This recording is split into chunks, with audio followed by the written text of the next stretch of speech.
The Regional Council meeting for Thursday, October the 27th, and roll call. All are present except Mayor Crombie, Councillor Yanika, Mayor Jeffries on a personal matter, Councillor Miles ill, and Councillor Tovey's absent. Are there any declarations of conflict of interest? Seeing none then, approval of the minutes, moved by Councillor Fonseca, seconded by Councillor Gibson. For the October 13th, 2016 Regional Council meeting. Any amendments or comments? Seeing none then, all in favor? Opposed, if any? Carried. Approval of the agenda. Moved by Councillor Kovac, seconded by Councillor McFadden.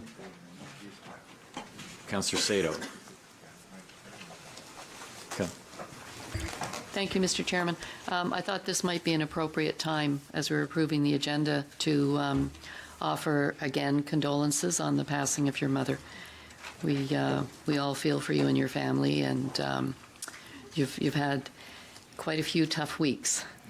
So we want to offer that. Yeah, well, thank you very much. I know I certainly and the family very much appreciate your thoughts and prayers at this time. Thank you. All those in favor then of the agenda? Carried. Delegations, the first one is Nicholas De Silva, but before you come down, Nicholas, I just thought I'd go to the Commissioner, Janice Sheehy, if you'd like to make some introductory comments. Thank you. Thank you. Good morning, Chair and members of Regional Council. I am pleased to present a video that was created by one of the students who participated in the Region of Peel's Summer Job Challenge program. Nicholas De Silva is 24 years old. He completed a Bachelor of Arts in Communication Studies at Brock University, and starting in January of 2017, he'll be enrolled at Seneca College in Public Relations.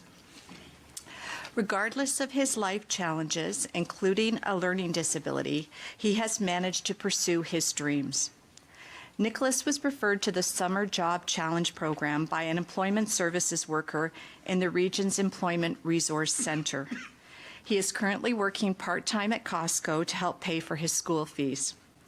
His placement this summer was at Knight's Table, where he was assisting with outreach for the organization and learning more about those in need in our community.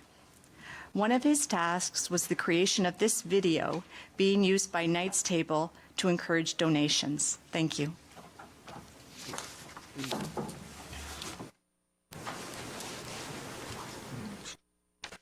Welcome, Nicholas.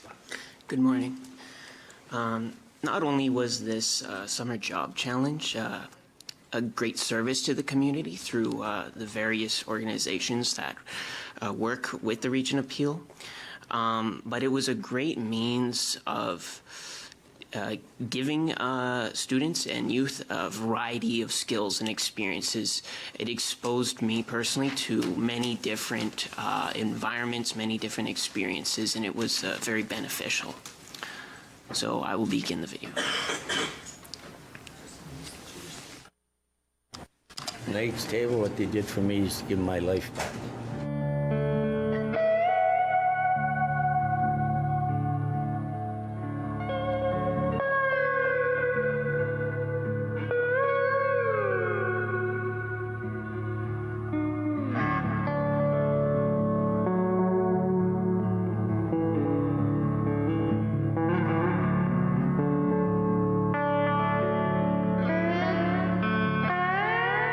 Basically, we're here to serve and empower vulnerable members of our community by providing access to food and resources. And we can't do that without volunteers and, of course, help from the community. Corporations, churches, schools, we need all their help. Well, what we normally do in a food bank, we normally make hampers like every week to give out to families and singles on Wednesdays, Thursdays, and Fridays. With the funds, they'll be used to maintain daily operations and to basically just be able to serve hot meals day in and day out, 365 days a year like we have for the past 26 years. He greeted me with a smile. And with that smile, I never knew there was going to be change behind it. How they took me from a homeless man, a drug addict. And this drug addict never knew that the Knight's Table cared so much about people in their community. They took me from this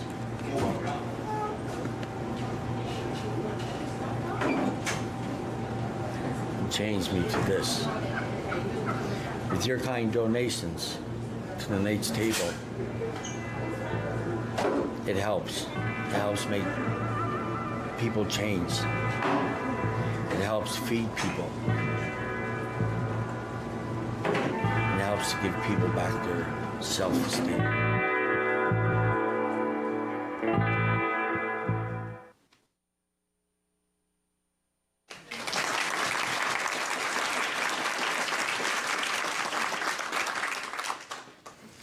Nicholas, we want to thank you on behalf of council for certainly participating in the program this summer, and you truly are a role model for many of our youth here in Peel, and we want to wish you all the best in your future endeavors, and thanks so much for being here today and making the presentation. Thank you very much.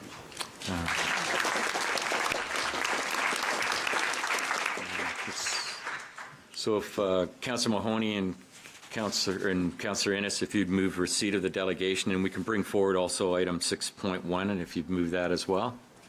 All in favor then? Opposed, if any? Carried. Thank you. Our next delegate is Stephen Griggs, Member, Board of Directors, and Laurie McKee, Director, Public Affairs and Stakeholder Relations, Greater Toronto Airports Authority, providing an update on activities at Toronto Pearson International Airport. Welcome. Good morning. Thank you very much for having us. My name is Stephen Griggs. I'm the nominee of Peel Region on the GTAA board, and GTAA is the operator and owner of Pearson Airport, as I'm sure you're aware. We only have a couple of minutes, so we're going to be relatively quick, and I hope that there'll be an opportunity for some questions and answers. Our vision at Pearson is very simple. We want to be the best airport in the world. I know that sounds crazy, but if you don't reach really high, you're never going to achieve tremendous success. And our job is really to make a difference for our region, for our province, and for our country, and connecting everyone here in Canada to the world. Pearson is already a global gateway hub.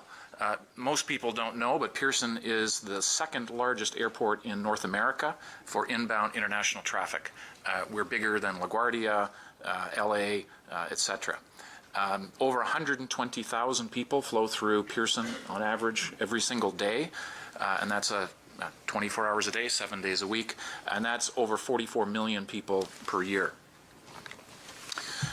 We are a huge generator of economic power and value for Ontario. Today, Pearson Airport is estimated to be responsible, directly or indirectly, for over 6% of the GDP of Ontario, and that's expected to grow to close to 7%. And in terms of jobs, it's over 330,000 today, and that's expected to grow to almost 542,000 within a number of years.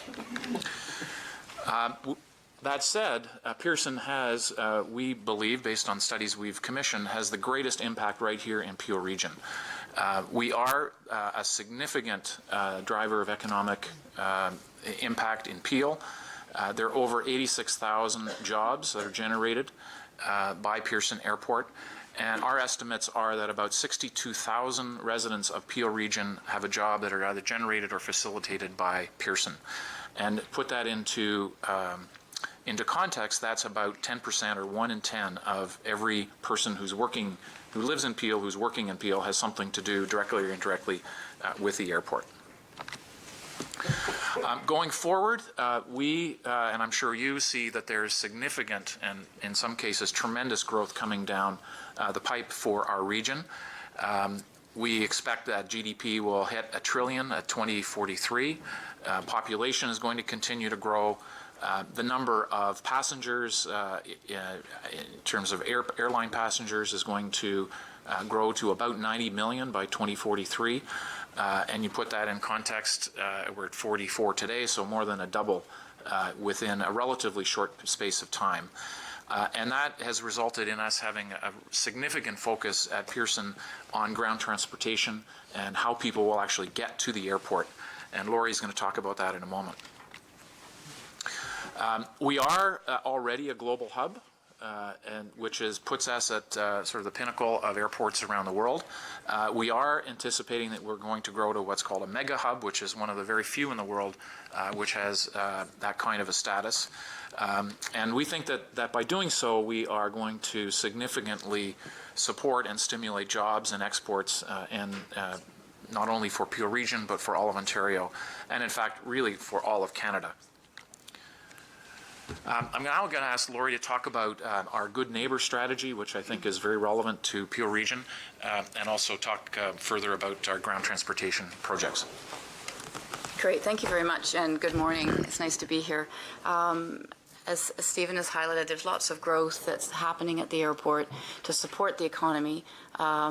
We know we're more than just an airport, though. We're also a neighbor, and so we work really hard to make sure we're being a diligent and responsible neighbor. That means that we're very active in the communities around us. We have our own events that we host and host the community, but we also spend time making sure that we're reaching out and bringing participants in community-based events.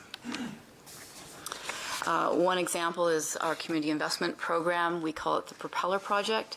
So this is a project that looks at making strategic investments in community projects, and we target those projects that focus on youth, newcomers, and sustainability projects. There's a really great project right now that we're working on in partnership with the City of Mississauga, which will see the installation of a viewing area in Danville Park. So we're really proud of that, and there's some interesting community outreach that's going on right now to help with the naming and features of that park. Given our growth and given the operations of an airport, we do have impacts on the community. So, and that's a real balance we always have to walk. We do have a dedicated team of employees that work in our noise management office. They take calls from residents, answer questions, track and analyze complaints, support the Community Environment Noise Advisory Committee, and there's councillors around this table that participate in that. They also have public meetings that we hold, and we go out and we try and make sure that we're raising the level of understanding about the airport and how it operates, and so that people understand the airport's role in the community, but also the impacts that we're having. We also have environmental impacts, and so we work very hard and are very proud of our environmental track record. We were the first airport in North America, second in the world, to receive an ISO 14001 certification. On an annual basis, we are diverting about 70% of all the public waste out of our terminal buildings. Significant savings have happened through some of our energy programs in terms of our kilowatt hours used, and also a reduction in GHGs. So we've had a 50% reduction. We have a target to have that moved up to about 80% reduction in GHGs from the 2006 base in the next number of years. Founding member of Partners in Project Green. Again, a number of you participate in that organization. It's through the Toronto Region Conservation Authority, the largest business eco-zone in North America with more than 600 businesses. Made significant investments in stormwater to make sure we're managing the flow and impacts off-site of water coming on and then off the airport. And also, most recently, we're working on a project with TRCA in the province of Ontario to increase the number of electric charging stations available to the public at the airport. One of the things that's so important about an airport is we do move people. I mean, that's the primary function of an airport. So we are very seized with making sure that the movement of passengers and goods is hassle-free. We've made the investments in terminal facilities and airside facilities to deal with the growth. Where we're facing some pinch points and challenges, though, is some of the processes that are the responsibility of the federal government. So in particular, we talk about the passenger who is arriving at the airport to depart, and they're going through pre-board screening. It's run by an organization called CATSA, that's a Crown Corporation under Transport Canada, and they've been particularly challenged to keep up with the growth of passenger demand. And so when we look at the best airports in the world, Heathrow, Hong Kong, they're able to process 95% of passengers in 5 minutes or less. Our stats are showing that we're processing only about 73% of passengers in 10 minutes or less, and that was a 2015 stat. So 73% sounds pretty good if it's your kid's math test, but in our case, that means that 4.5 million people are waiting longer than 10 minutes, and that's for some is even longer than that at peak times. On the other side, as people are coming into Canada and going through the Canada Customs process, again, we're seeing significant delays. We've had a 43% increase over a 5-year period from 2011 of growth in terms of the number of people Canada Border Services are processing. At the same time, that organization has seen a 10% reduction in staff.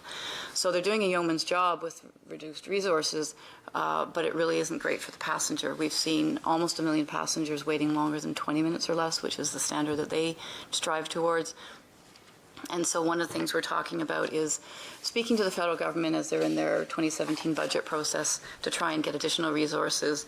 Our calculation is that for CATSA, it's about $20 million in incremental funds that Pearson would need to hit that higher global standard that we're trying to achieve for our passengers. And for CBSA, it's about $5 million.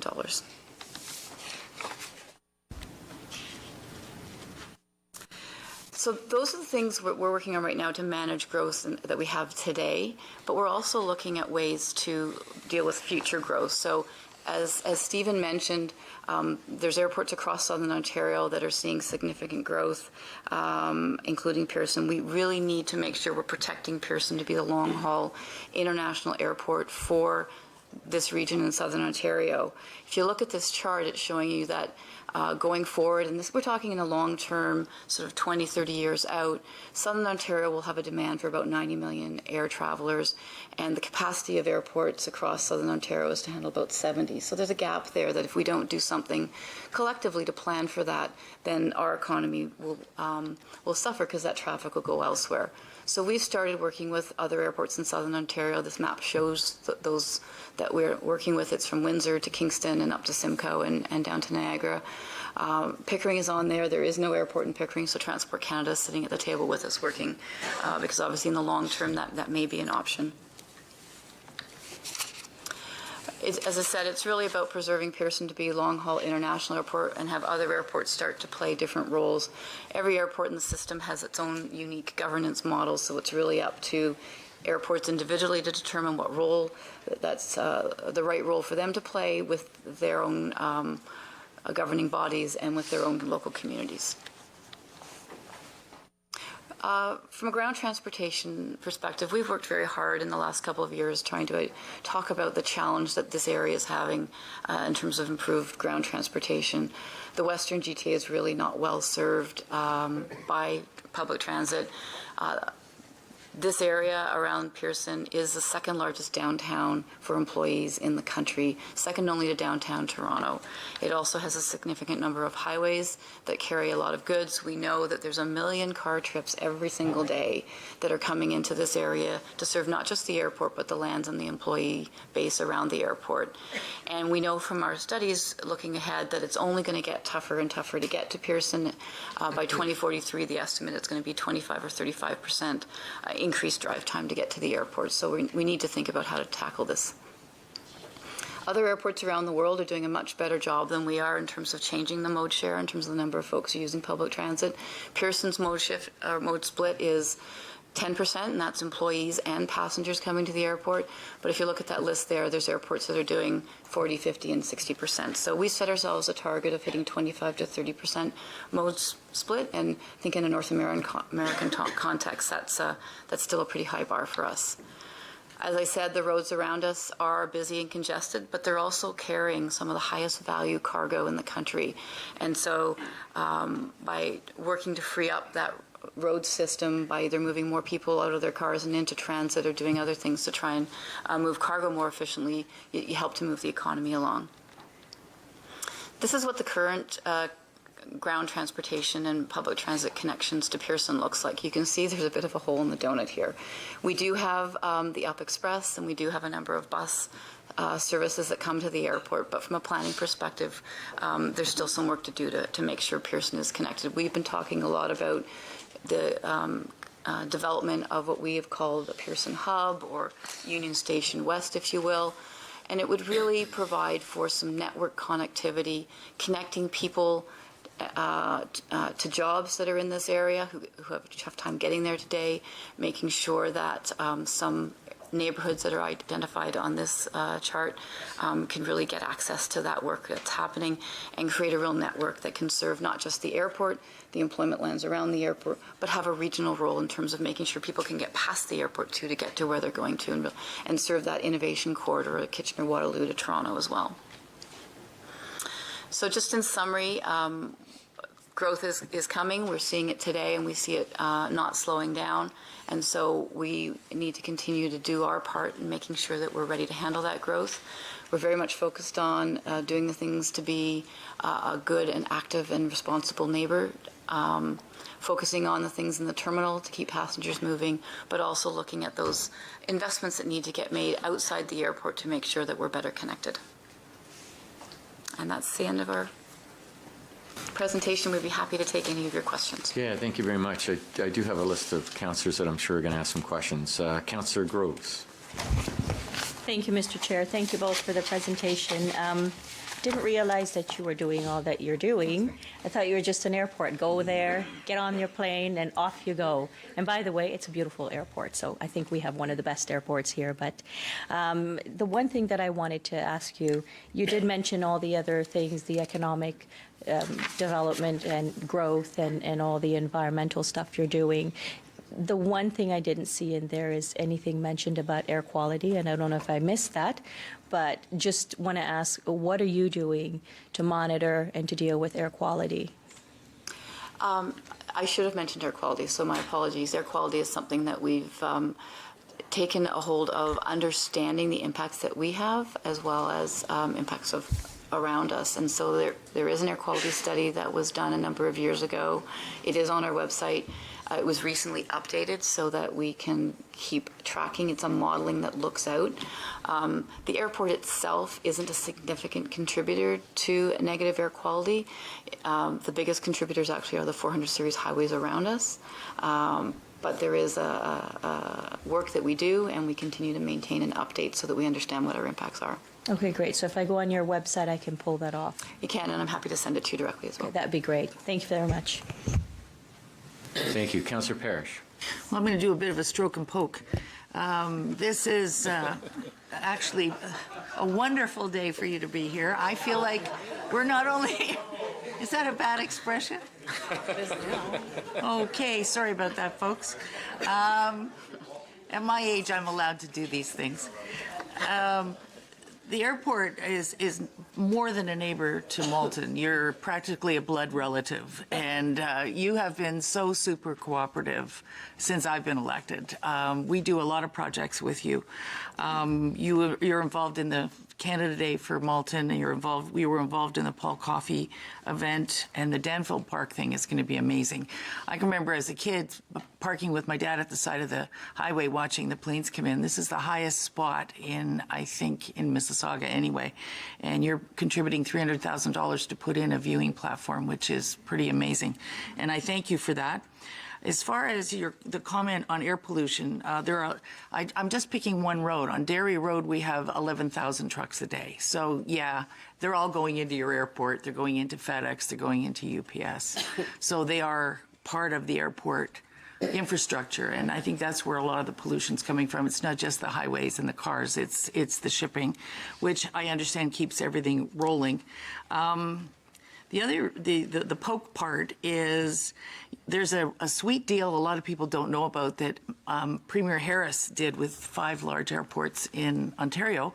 You don't have to pay market value taxes. You pay PILTs instead based on the number of passengers going through the airport, which sounds like a good deal when you're going from 44 million to 90 million, but it's capped at 5% increase a year, but there's no cap on how far it goes down. So when we have a major disease or something going on where travel drops, a drop in the economy, you can go way down in your PILTs, but then we have to take 5-6 years to get it back up again at 5%. So hopefully you will increase from 44 to 90 without any drops, and we can, as a region and as a city, increase the tax we get out of you. And but I'm very impressed with how well we are getting along, despite my rude remark. The Dixie 401 development, I think, was a big change. Once you own that land, There's I think nine car dealerships going in there. The leasing of that land is keeping your ground fees down. It's a very good economical investment, and the city backed off on slowing it down, which is what we often do with the bureaucrats. So I think that was the start to a new relationship. You have more than responded well, and I really appreciate everything you do for Malton particularly. You do a lot for the city. I also apologize for the bad transportation network over there. I think we've got to put our heads together on that one. I know the Airport Corporate Center on the south side of 401, we've got most of the Fortune 500 head offices there, and those guys have a terrible time getting over to the airport. And they've now spent 2 years trying to get 2 bus shelters out of Mississauga, so that one's finally getting done. So working on that. And the last thing I want to thank you for is your staff people sitting down and looking at approving some of the small infills that are going on in Malton without the noise barrier objections that you had before. 4 houses here, 6 houses there, and we've got a seniors building planned on Airport Road, and you are cooperating beautifully with that, and I thank you for that as well. So that wasn't so bad, was it? No, that was excellent. Thank you. Maybe if I can just respond to 2 points. One is in terms of our growth, there is occasionally some sort of major global crisis and passenger growth declines. But we've seen really quite spectacular growth over the last number of years. And we see no reason to expect that to decline as Pearson becomes more and more of an international hub and bigger aircraft are coming. The last one we had was the SARS epidemic. SARS, the credit crisis, slowed things down a little bit. But we could certainly provide you with our historical numbers, and it's, you take out a few little bumps and it just keeps going up and up. That's fabulous. Thank you. And then the second is, in terms of community relations, I'm the chair of our Governance and Stakeholder Relations Committee at the board, and we have authorized the management team to spend a significantly larger amount of money on relationships with our local communities. And one of the major focuses we have is coming from the realization that some of the lowest or the poverty areas within our region are actually adjacent to the airport. Correct. And we are focusing a lot of time and energy, and it's still early on. We'll be making announcements soon, but focusing energy on trying to find employment opportunities for those who live near the airport at the airport. And we're working with the unions, for example, to find ways to bring new people into the employment zone within the airport. The people in Malton think we have a really special relationship. We did the Paul Coffey opening, and we had fireworks set to Star Wars music, and we had 4 stormtroopers and Darth Vader there in clouds of red smoke. Just as the fireworks started, one of your jets took off, and it looked like it was going right through it. Everybody in the arena thought I had arranged that, so thank you for that. You're welcome. Well, you did take credit for it. So. I was waiting after all those thank yous for your ask, but they were all well-deserved. They're all well-deserved. Councillor Fonseca. Thank you, Mr. Chair. Thank you both for being here today. I just wanted to say I'm glad you're here giving this update. To Councillor Gross' point, I don't think people are councillors, but also the community is necessarily as aware of all of the different things that the airport is doing, not only for the community, but also for, obviously, for the immediate communities surrounding the airport, but also the Greater Toronto area, but also in terms of obviously what your goal is of moving people and moving goods. So, so since I was elected in 2010, when you touch on community relations, when I was elected in 2010, if you recall back, Laurie, you'll remember this, one of the very first meetings I had with the airport in the community, I think there was about 800 people yelling and screaming and throwing things at you and me at the Dixie Curling Club. Verbal things, yes. And since that time, there's been a huge, huge shift in terms of community relations. And I think definitely sitting on CNAC, the Environment and Noise Advisory Committee, you've changed the structure of those meetings, listening to the community, but also when it comes to noise mitigation, looking at it from many different perspectives, but also being real and realistic and educating the community on what the goals are of the airport and making sure they realize that there's not only many far-reaching economic benefits of the airport, but coming in hand with that is the fact that, yes, there will be a greater influx of people coming in and out of the airport, and also goods coming in and out of the airport. And I think that's extremely important for residents to realize, and I think that's been a big shift also in the mindset of, I know in my community, because Ward 3 is right in and around the airport. So I know that they, even though they still challenge you with many hard questions, I think it's really important for you to be realistic with them and pragmatic and make sure they understand about the many benefits that the airport has to offer. I did also want to just say I also have the opportunity and honor to sit on Partners in Project Green. I'm on the Water Stewardship Committee, and it has been an amazing learning experience. And it is.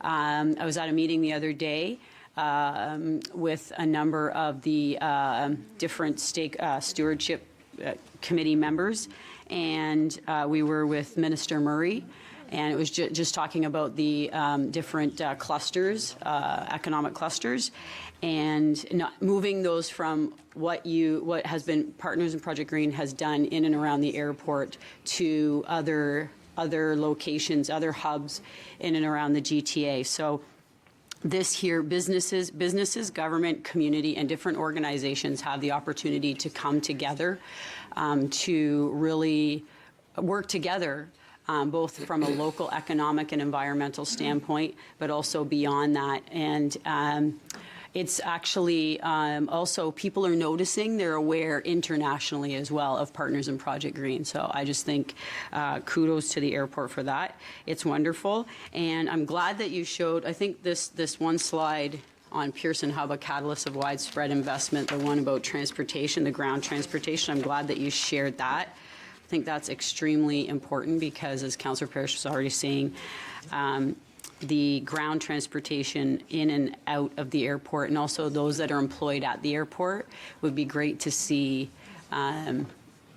significant steps forward on how the airport can fit into the regional transportation network that's kind of in the works for the area. And last thing, if any councillor has not had the opportunity to go on one of the tours at the airport, I encourage you all to do so.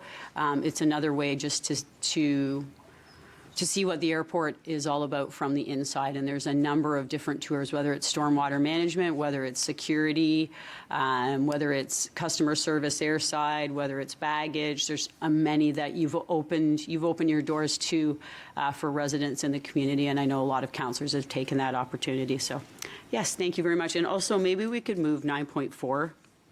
That's the correspondence with Hillary. That's the plan. Okay, good. Okay, Thanks. Geez, you should be helping Lori market this airport. Did a great job there. Okay, Councillor Sprovieri. Thank you, Mr. Chairman, and thank you for the presentation. It was really good to hear all the good news you provided to us today.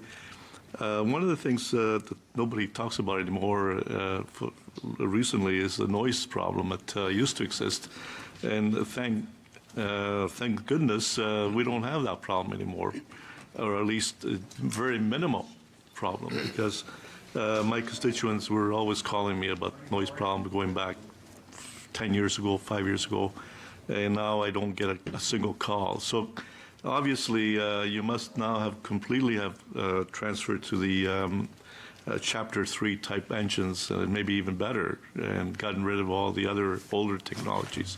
Is that correct? Well, obviously it's the airlines who are changing their fleet and are moving to quieter and more efficient. We're also moving to larger aircraft, so they're probably maybe they're quieter in general, the very large new aircraft. There also have been, in fairness, there's been a shift of complaints. So your residents may be quite happy, but others in other areas are not. And that's a long story. It has to do with changes by NAV Canada and the automation of the flight paths. I see. But I'm glad to And, hear that the Peel Regional residents great. are happier. Right. Well, I'm happy that I'm not getting the complaints anymore. As far as the employment opportunities for people living around the airport, does that mean that there's new employment opportunities coming to accommodate these people, or are you going to just try to make some employment opportunities? Well, there's two things. One is as the airport, the passenger growth continues to grow, there are more and more employees who are required. Baggage handlers, Tim Horton, Starbucks, the usual food. We're also significantly expanding strategically our non-aeronautical revenue, which is all the things that you buy. So one of the reasons, I know this sounds maybe a little crazy, but one of the reasons we want to significantly improve the speed of getting through the lines is that if you someone who's happy who gets through the line through security is more likely to buy a coffee, a sandwich, a piece of luggage or whatever. So we're targeting to significantly improve the non-aeronautical revenue that the airport makes, which allows us to continue to reduce the fees we charge to airlines, which are down about 25 to 30% over the last 10 years. We actually have reduced our fees to airlines. We're no longer the most expensive airline or airport in the world.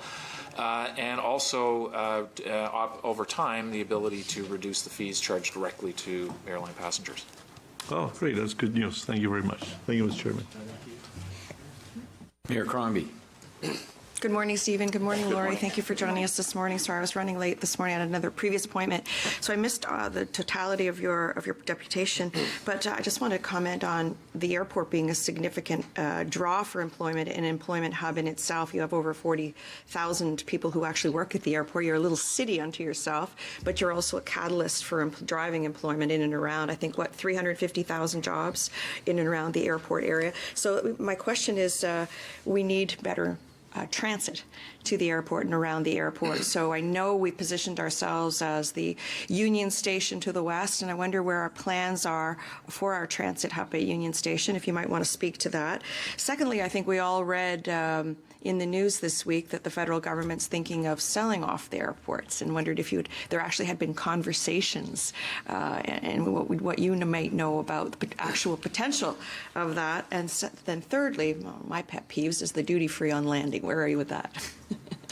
So duty-free on landing is something the federal government needs to decide, is my understanding. So we continue to ask for that, and we hope that will be allowed.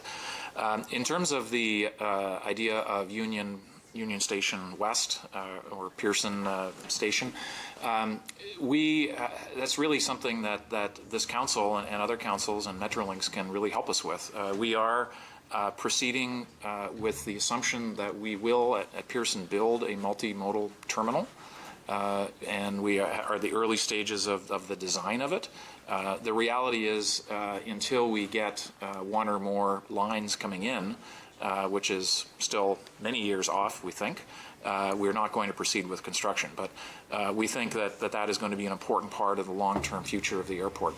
And we are prepared to make the investment to create the terminal. And even over longer term, it can help us increase the capacity of the airport.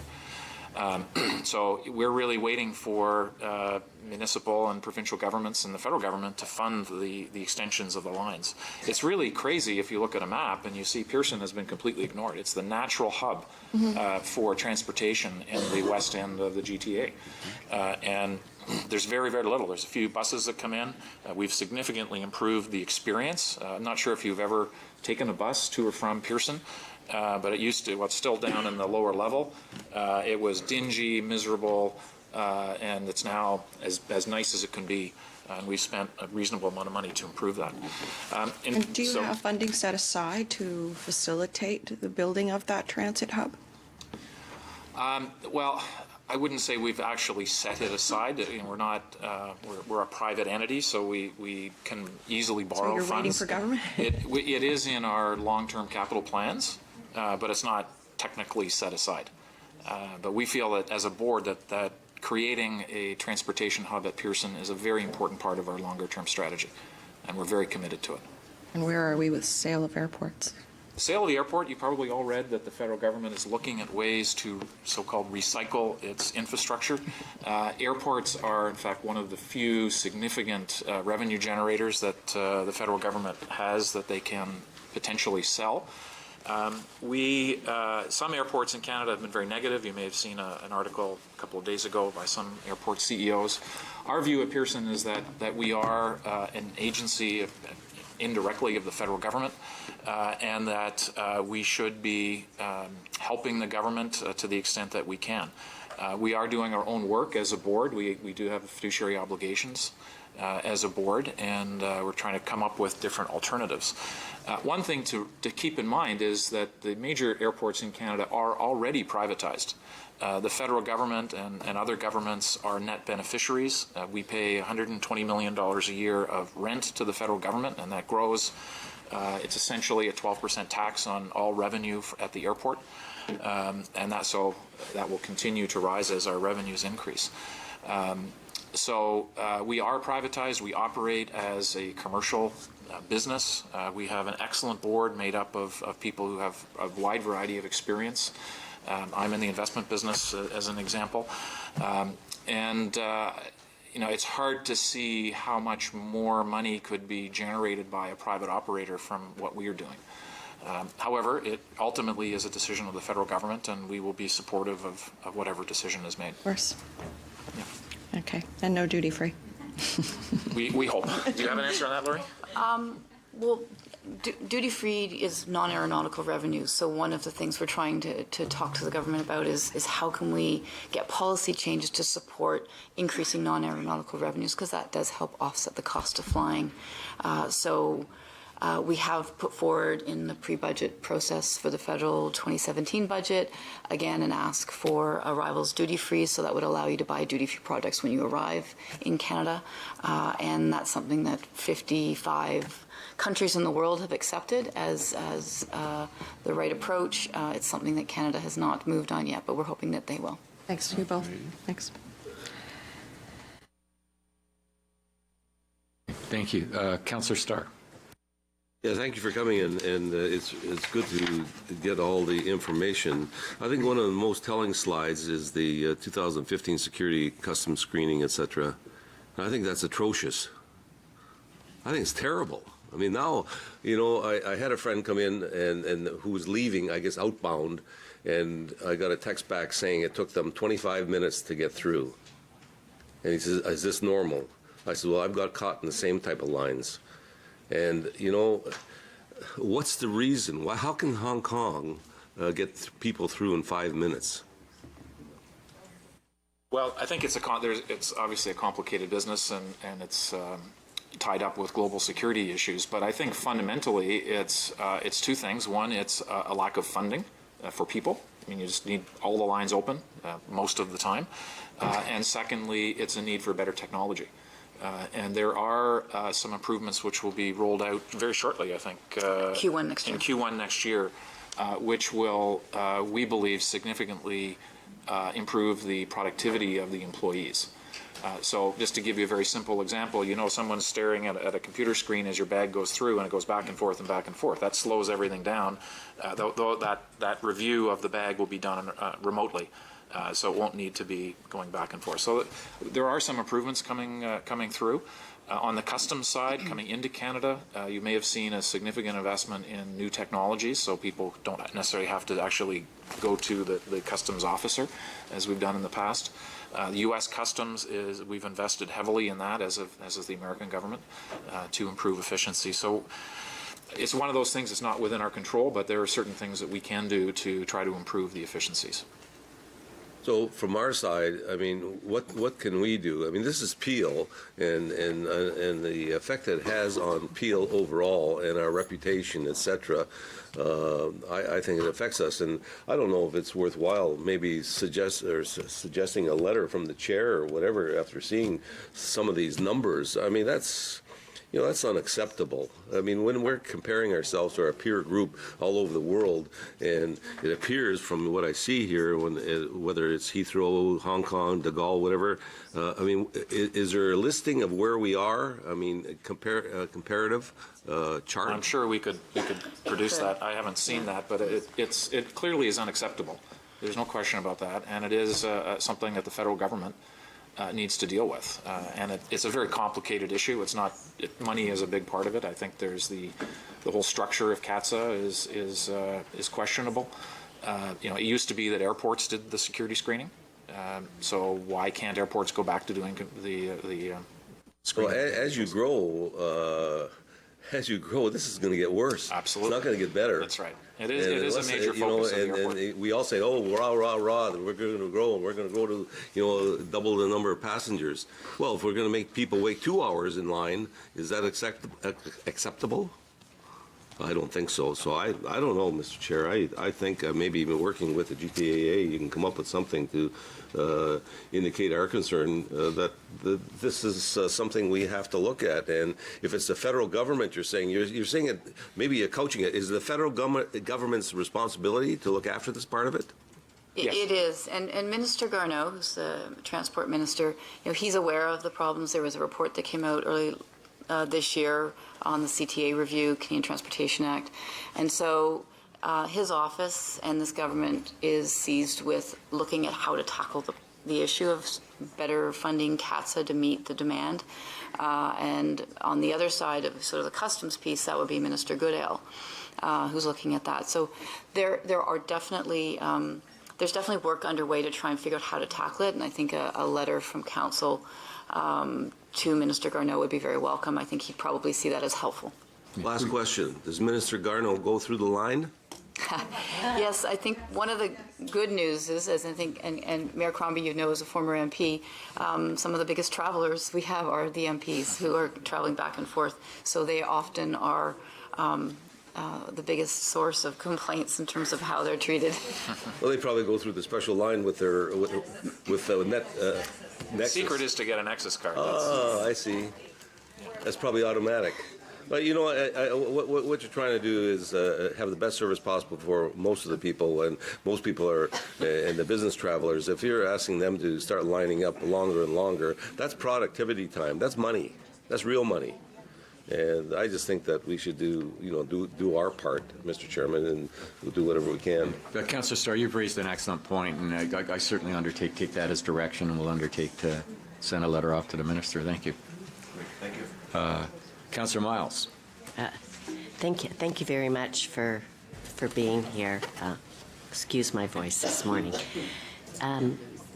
I really appreciate the information that you've provided to us. It's really informative, and I think it's helpful for us just as source information for us to share with our community and also in the area of economic development. What I wanted to ask you about was the City of Brampton is looking at Queen Street as a major transportation corridor and are developing plans as such. The noise contours that were developed, I don't know how many years ago, quite some time ago, actually place quite a lot of restrictions on the type of development that can happen along our corridor. And as our corridor develops as a fast public transit way, it really begs the need for more residential development along that corridor. And we can't do that right now because of the noise contours. So my question is really in regards to, is it time to take a look at those noise contours again and see whether or not there could be more flexibility in the type of development that could happen, especially in the City of Brampton along the Queen Street corridor? I think Councillor Sprovieri, he's gone. His comments were a good segue to that. We're not getting. I represent the Bramalea community, and Councillor Sprovieri is further over. So we're not getting the same kind of concerns raised by our citizens in that area. And it is troublesome because I have been meeting with individuals along the corridor who would like to do some redevelopment, and it's needed and timely, but they are restricted by the noise contours. It's an excellent question. It's something that's come up with Councillor Parrish in the Malton community as well, in terms of its ability to redevelop. Now, clearly, we need to make sure that those sensitive developments that are happening near the airport, people are protected from aircraft noise, so sensitive land uses like residential uses. That said, there is an official plan amendment that's working its way through the system for the City of Mississauga, which will come to Peel as well. Which would change the conditions that builders would have to allow some increased flexibility in terms of what can be built. And so this would be on the building departments of these cities to then enforce. But we've been working with the City of Mississauga, and I believe there's been a meeting as well with City of Brampton staff and City of Toronto staff as well, because it's obviously something that we wouldn't just do for one, but we are starting first with Mississauga, because we were approached first with them with the Malton issue in mind, but it's something that would apply across the board. So I think there'll be a public meeting that Peel will host on that official plan change that's coming up in the future. So the actual noise contour study, that would have been done by the airport, would it not, or was it the municipalities? Yeah, so the actual noise contours, there's a model that's we are required to follow that's produced by Transport Canada, so that all airports in the country use the same modeling. We will be updating the forecast noise contours as part of our long-term master planning process, and we're required to update our master plan every 10 years, and so our next master plan update is due at the end of 2017. So as part of that, there will be updated noise contours produced. Good news. Great. Thank you very much for being here. Thank you. Councillor Moore. Thank you, and I too want to thank you for your presentation today.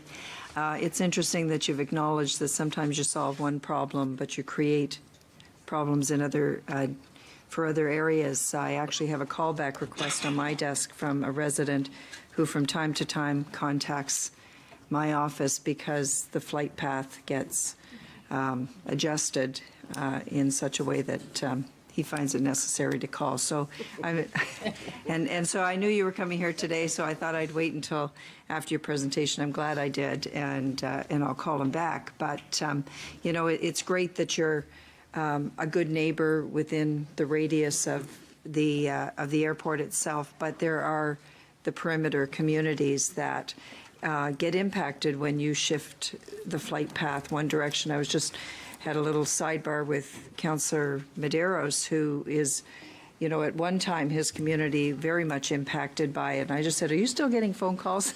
He says, actually, no. I said, well, that explains why I'm getting them, because I'm a little bit north of his constituency. So, you know, I think responding in a really timely way.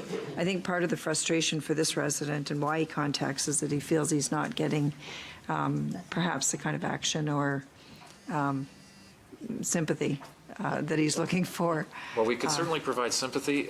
It is not within the airport's power to adjust the flight paths. That's done by NAV Canada, which is a federal government organization.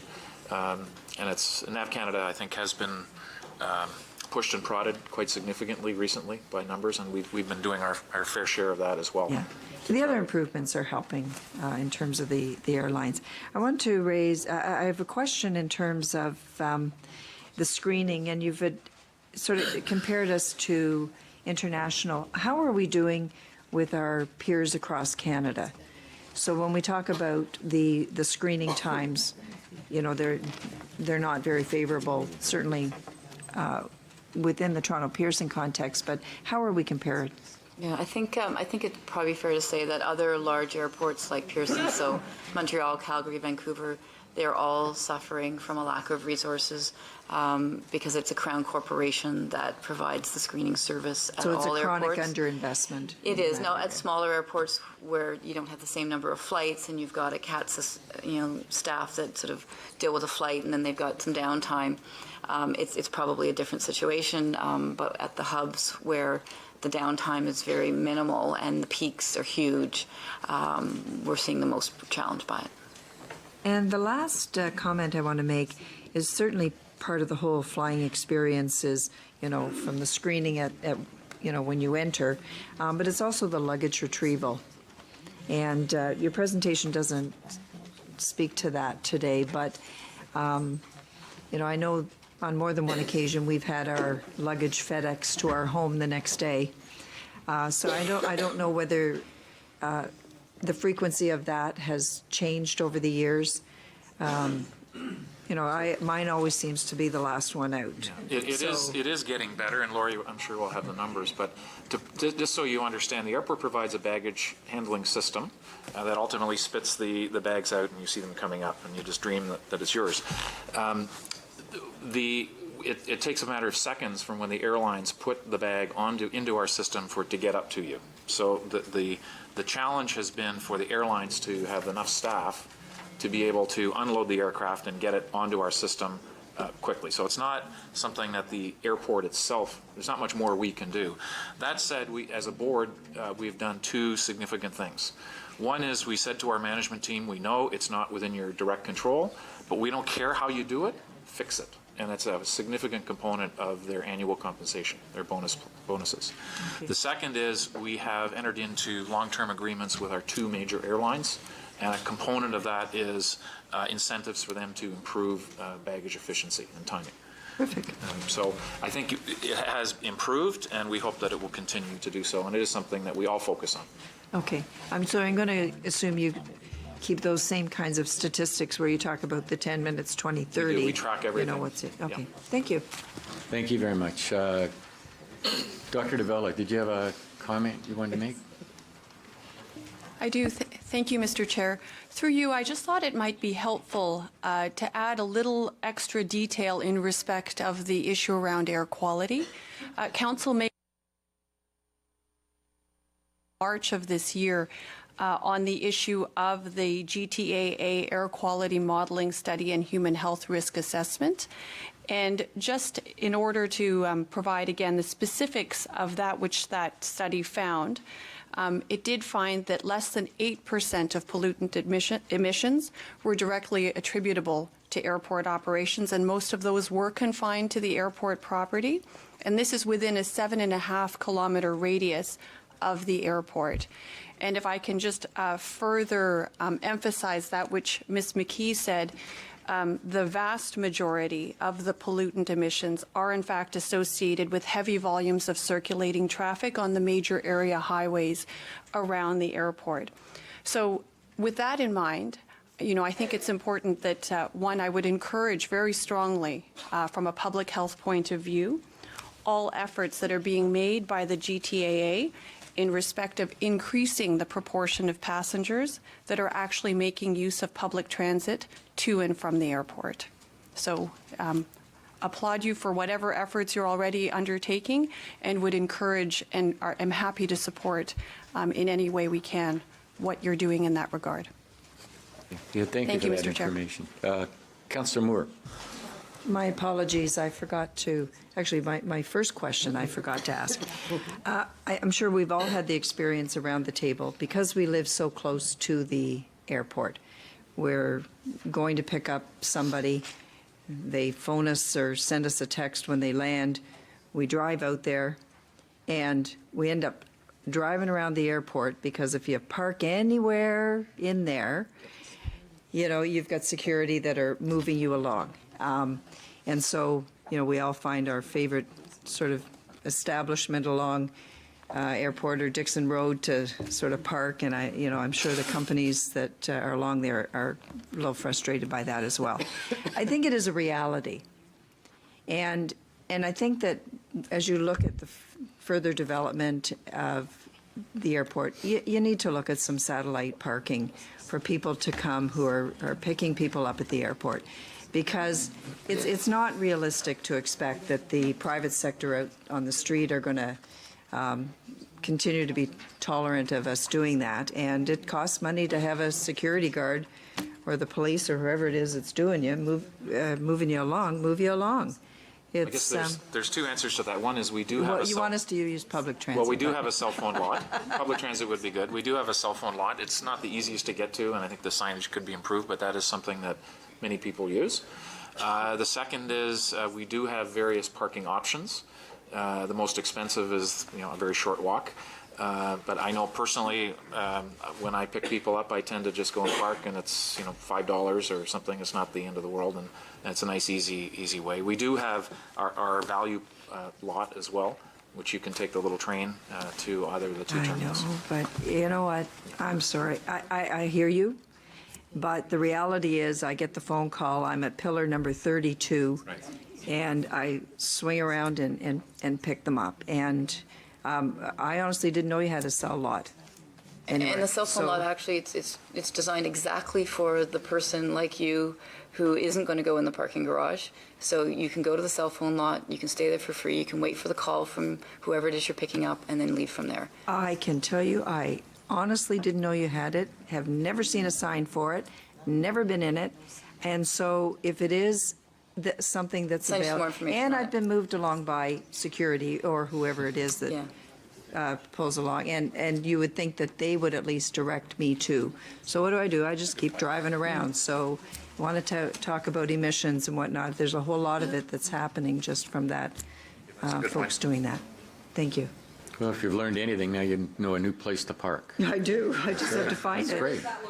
Yeah. Yeah, you have to give us a map. Councillor McFadden. Thank you. First of all, could someone the clerk change my correct spelling of my last name? Thank you. I don't know when that changed, but that's not my last name spelling. I know this isn't the norm, but I'm surprised to hear that there isn't any type of security cameras behind the scenes where the luggage is being taken off and put onto the plane or put onto the rotunda for everybody to pick up. Because I did have stuff stolen out of my luggage, and the airport did come back and tell me that there's absolutely no security back there for people, unfortunately, having things taken from their luggage. And I find that very surprising when everything else in the airport is under constant surveillance. I don't have an answer to that. That surprises me because we have cameras absolutely everywhere. But we can look into that and get back to you. Thank you. I'd appreciate it because it was privacy issues. Well, it was privacy going through my luggage too, and narcotics were taken, and drugs that I know that sounds really bad. All my drugs. No, but things that if they're on the street, by poke and pull. But things that could be taken that could be dangerous to other people is what I'm saying. And in the wrong hands, they could be very dangerous. Certainly. Thanks, Nando. We may have to do another police check before you get to be a member of the Police Services Board. I don't know. Councillor Sato. Thank you, Mr. Chairman. Thank you both for being. I don't know if I can follow that up. I'll try. I wasn't going to speak on this, but when Councillor Moore mentioned the parking, I thought I'm going to give you my parking complaint. Signage. The whole idea of the airport is to get people in and out as quickly as possible. And, Ron was talking about getting through the immigration line. I have a Nexus card, so it's nice and fast, which I absolutely love that. Except when it can't read the eye scan, of course, that, you stand there for ages. But when you leave the airport, or when you're trying to leave the airport to get to your car, there are no directional signs inside the terminal telling you which of the bridges and exits take you to which section of the parking garage. And I think the last 3 times I've been to the airport, I've ended up having a lovely walk through the garage. I can get to the level I parked on, and I know where my car is by the number.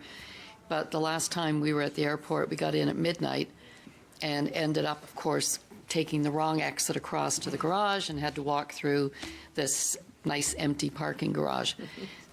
The other issue is the airport, you run the pre-paid parking, the reserved parking, which was actually, I used it last time because it was much less expensive than taking a taxi from my home to and from the airport. However, when we got there, which was mid-afternoon, I think we went 5 levels before we could find a parking spot, which was probably the furthest place away from the terminal. You know, I think it's sort of a misnomer that you have, you're reserving a space and you're prepaying. Yes, you're saving money. That's the only good thing about it. But I guess my expectation was that I wouldn't spend 10, 15 minutes driving around the garage trying to find a parking spot. I'll know better next time. You know, that was the first time I used it. But I think the signage is very, very important. You know, there are no maps inside. There's nothing to say if you're going to, you know, section H in the parking garage, you go this way. If you're going to G, you go the other way. And the directional signs to the parking garage can actually take you past where you're actually parked. And I know I was there for the launch of the partnership, or one of the other events we were there at, and I ended up going past where I parked and having to walk back through the garage. So please fix that. I'm sure I'm not the only person that gets frustrated with it. And I've been up at the airport so many times when I was on the committee that I thought I knew my way around, but obviously not. Thanks for that feedback. We'll take it back to our folks. Thank you. I was just thinking that now that Councillor Moore knows where to park, you could make arrangements to have her pick you up. But the real challenge is going to be getting her cell phone number. Well, that ends the list of speakers, and we certainly really appreciate both of you being here, Laurie and Stephen. And you know, I only have one beef, and it doesn't matter what destination I'm coming from, whatever gate we pull into, I have the longest walk from the gate to get my baggage. But yeah, that's right. I can use the exercise. But no, Laurie, we certainly appreciate all the good work that you do at Pearson, and certainly Stephen, I think on behalf of council, I'd like to certainly thank you for the contributions that you've made, and certainly for the contribution that you continue to make on behalf of Peel residents as a member of the board. Thank you. I appreciate the opportunity to be here and to represent Peel Region. Okay. I think we will bring forward item 9.4, and if Councillor Groves would move and Councillor Paris second, receipt of the delegation as well as receipt of that. All in favor? Carried. Thank you. That moves us to items related to human services. Councillor Miles, if you chair this section, please. Thank you very much. Is my mic on? Yeah. Okay, thank you, Mr. Chairman. So, members of council, you have in your agenda today under Human Services a really detailed report on the composition of our centralized wait list and a lot of important information as to why the numbers are such. And we have enough information now that we can really zero in on what are those that are in the greatest need for affordable housing in our community. So I think it's really timely that we ask the Commissioner of Human Services to provide us with an update on the status of the new housing initiatives that were outlined in the report that's titled Affordable Rental Housing Update.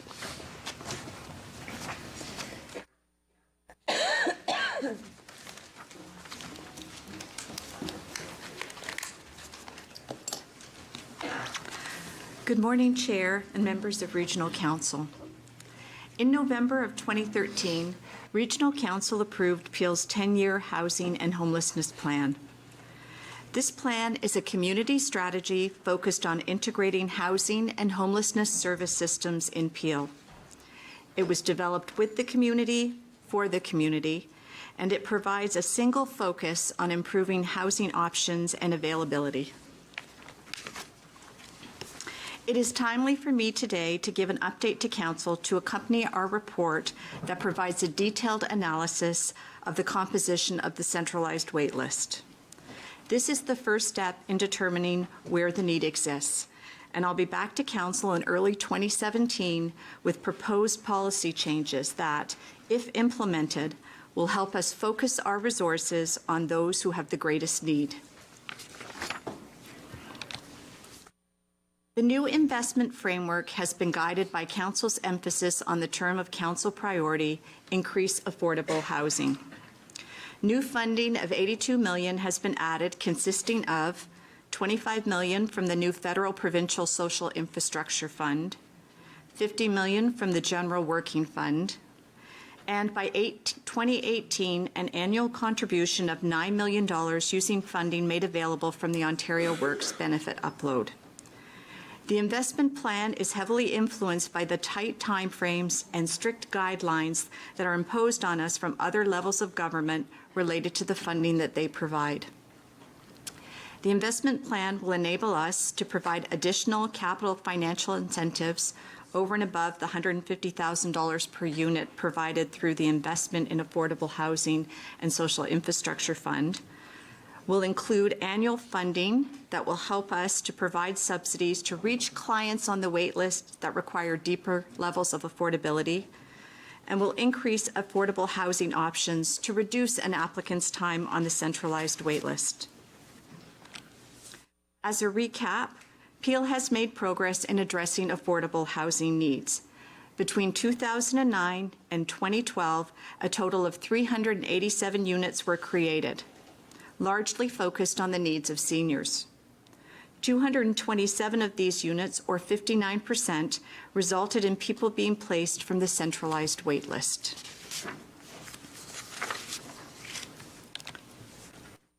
Between 2013 and 2016, an additional 920 units were created, 469, or 50%, for individuals and families from the centralized wait list.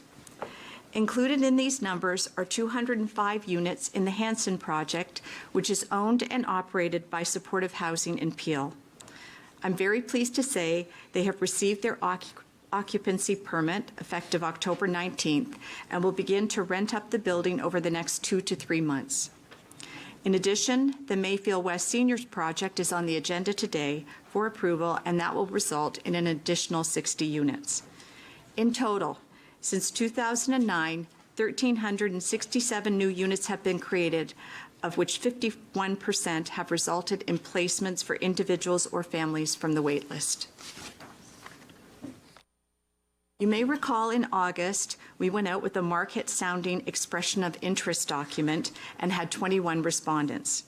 12 of these respondents have land, and another 5 identified land to develop housing but didn't yet own the site. On September 8th, we received Council's approval to proceed with an invitational proposal call to all of these respondents. We are breaking new ground. Previous requests for proposal have been unsuccessful, and there is acknowledgement across the sector that we can't do things the way we used to. Peel is looking at a new approach that combines a competitive process with the ability to directly negotiate. Not only is this going to give us value for money, which will enable us to maximize the funding we have available, it's going to facilitate multi-year planning and better utilize provincial and federal funding that comes with such strict guidelines and timeframes. But this new process is not without its challenges. I've listed several on the screen, from process to criteria to multi-year timelines. It's definitely new ground. We are taking the time to get it right. The need in Peel is great, and we don't want this proposal call to fail. The approach is innovative, and other service managers are waiting and watching to see what we come up with. I am pleased to advise that the first request for proposal for third-party owned projects will be released early next week. The design build RFP will shortly follow in about the space of a few more weeks. An evaluation committee has been established to review the submissions, and a steering committee made up of senior staff will review the results and inform the negotiating team. The steering committee will approve final recommendations to Council, including a financing strategy for the 2016 to 2020 period that will include the Investment in Affordable Housing and Social Infrastructure Fund funding. The timelines are aggressive. Staff will return to council at early 2017 with both the results and our recommendations. I'm happy to take any questions. Councillor Groves. Thank you, Madam Chair. Thank you, Janice, for the presentation and for thinking outside of the box. I think that third-party owned project, that's a really great thing. That's a good way to be able to build more of these housing units, so that's good to hear. One question, and I know that it's part of your goal. The folks who are moving off the centralized wait list, are they market rent, or are they subsidized? Are you seeing, what's the trend and what's the percentage are you seeing that for market rent or rent geared to income? Through the chair, are you talking in general when people leave the wait list? Yes. That we assist, or they just leave the wait list? No, that you assist. So by and large, it's rent geared to income. In some cases, we have individuals on the wait list that only require a very shallow subsidy. So they may go into one of our buildings where the rents are a little bit lower, but they don't need a rent supplement or a housing allowance. Okay. But by and large, it is rent geared to income. Okay, good. Thank you. Then that's good. I don't have any other speakers on the board, so I would entertain a motion to receive the information. Moved by Councillor Grove, seconded by Councillor Tovey. All in favor? That's carried.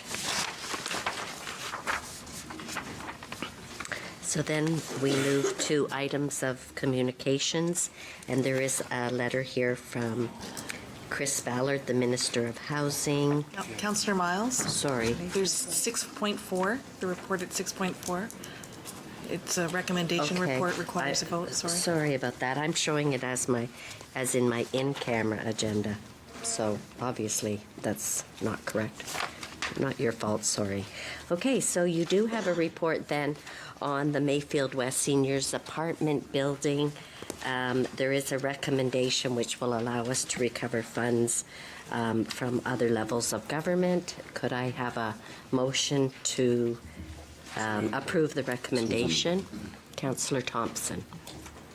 Thank I you. mean Mayor Thompson. Yeah, that's okay, and I'll gladly move it. One is, to me, this is 5 years later than what I wanted to be. But I guess my question back to staff is, I see it's, originally it was proposed to be, could be a 4-story instead of a 3-story. And I was just wondering why, is it just the funding levels is why we're building a 3-story versus a 4?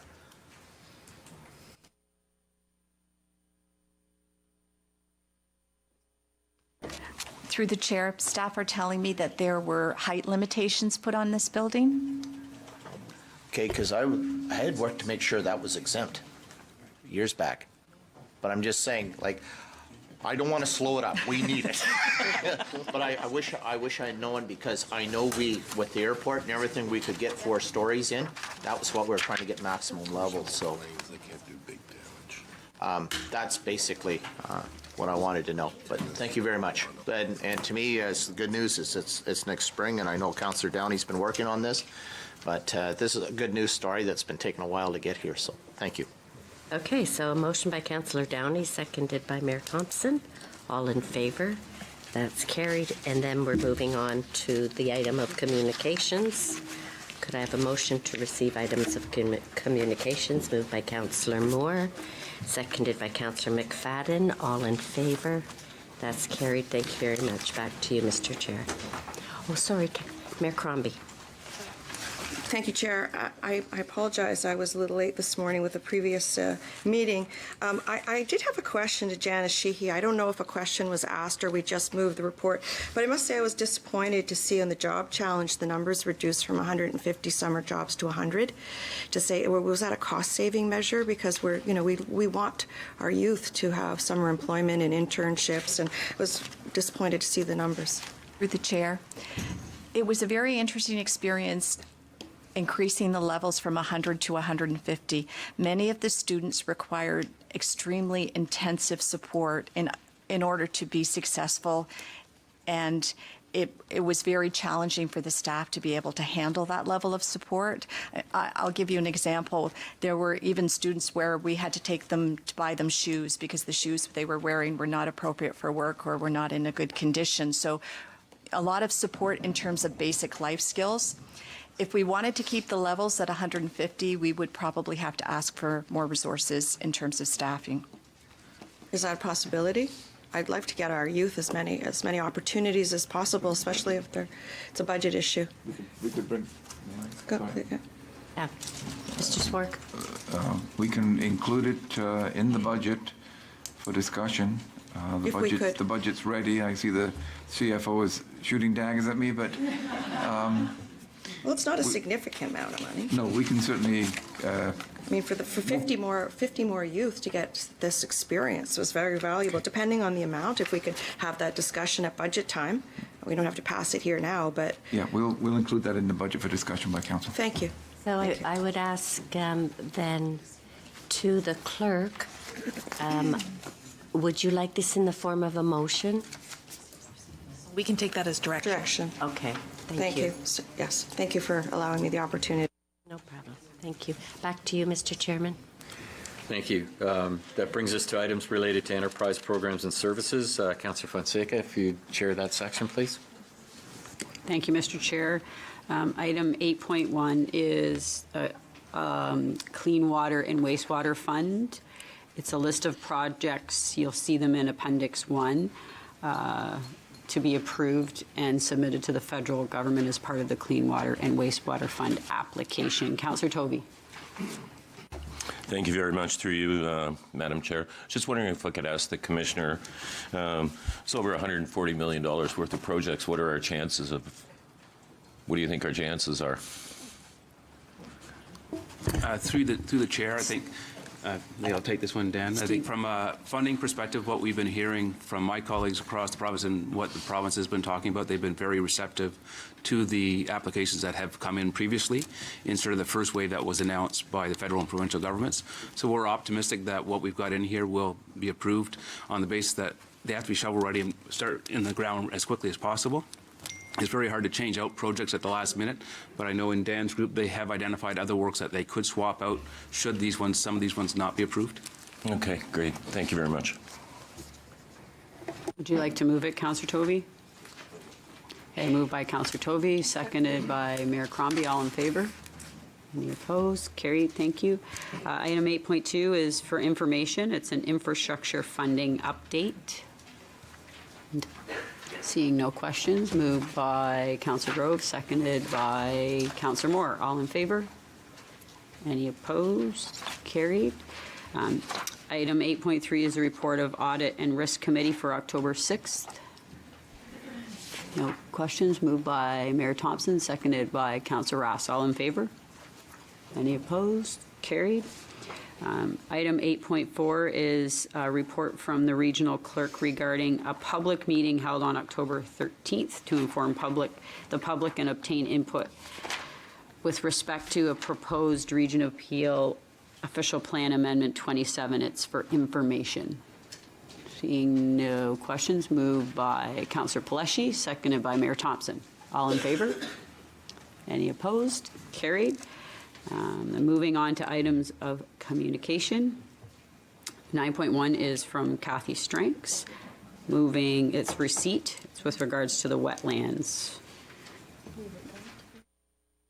Moved by Councillor Gibson, seconded by Councillor Innes. All in favor? Any opposed? Carried. Item 9.2 is from the Minister of Community Safety and Correctional Services, Minister Oria Zeddy. It's a response to composition of Police Services Board. This is for receipt. Moved by Councillor McFadden, seconded by Mayor Crombie. All in favor? Any opposed? Carried. 9.3 is a letter from AMO President Lynn Dolan with regards to seeking council endorsement of a resolution in support of closing the municipal fiscal gap. There is within the letter attached as a motion. You can move that. Mayor Thompson, you're on the board. Thank you. And at AMO, I think this is the most serious. We have roughly anywhere from 67 to 69% of infrastructure across Ontario is under our watch. A lot of it's affected both federally and provincially. And we have done a full cost analysis working with the municipalities, and we're finding our gap is slipping away rather quickly, so we're just trying to make everybody aware. So I encourage everybody, I know Caledon has, and I know Brampton, Mississauga have, but I think this is something that we all need to be very much part of, and I think you saw from the previous report that had come forward really identifies what we're talking about here. So I just want to bring this to everybody's attention. So Mayor Thompson, are you wanting to move the motion today? I would love to do that. We have a seconder? Okay, so I'll ask the clerk, what comes first, moving the motion or moving the? Do both. Both at the same time? We'll do the motion first and then the referral. Okay, so the motion is being moved by Mayor Thompson, seconded by Councillor Tovey. All in favor? Any opposed? Good, carried. And then moving the referral, moved by Councillor Ross, seconded by Councillor Mahoney. All in favor? Any opposed? Carried. And we moved already 9.4. I believe that is it. Back to you, Mr. Chair. Thank you. Items related to Public Works, Councillor Starr, chair this section, please. Thank you, Mr. Chair. The first item, 10.1, is the implications of transfer of jurisdictional and financial responsibility for regional roads. And I have Councillor Parrish on the board. Yes, thank you, Chair. On page 2 of the second page of the report, it talks about Brampton. Remember we moved this motion back a couple months ago. Brampton attached itself smartly to it just because they wanted to get all the financial ramifications. I've spoken briefly to Linda by text this morning. She's with her father at a medical procedure, and she thinks that we should continue getting all the financial ramifications for this. On page 3, you talk about 4 scenarios.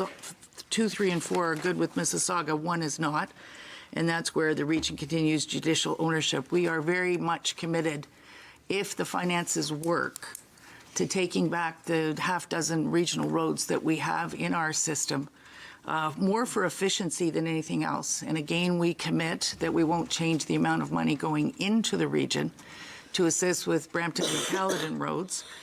I have a motion here that has been handed out to everyone. It's all the whereases I'm sure you've read through. But we would like to resolve that the Council of the Region of Peel endorse in principle. This is saying we're going to wait again for financial reports and all the ramifications.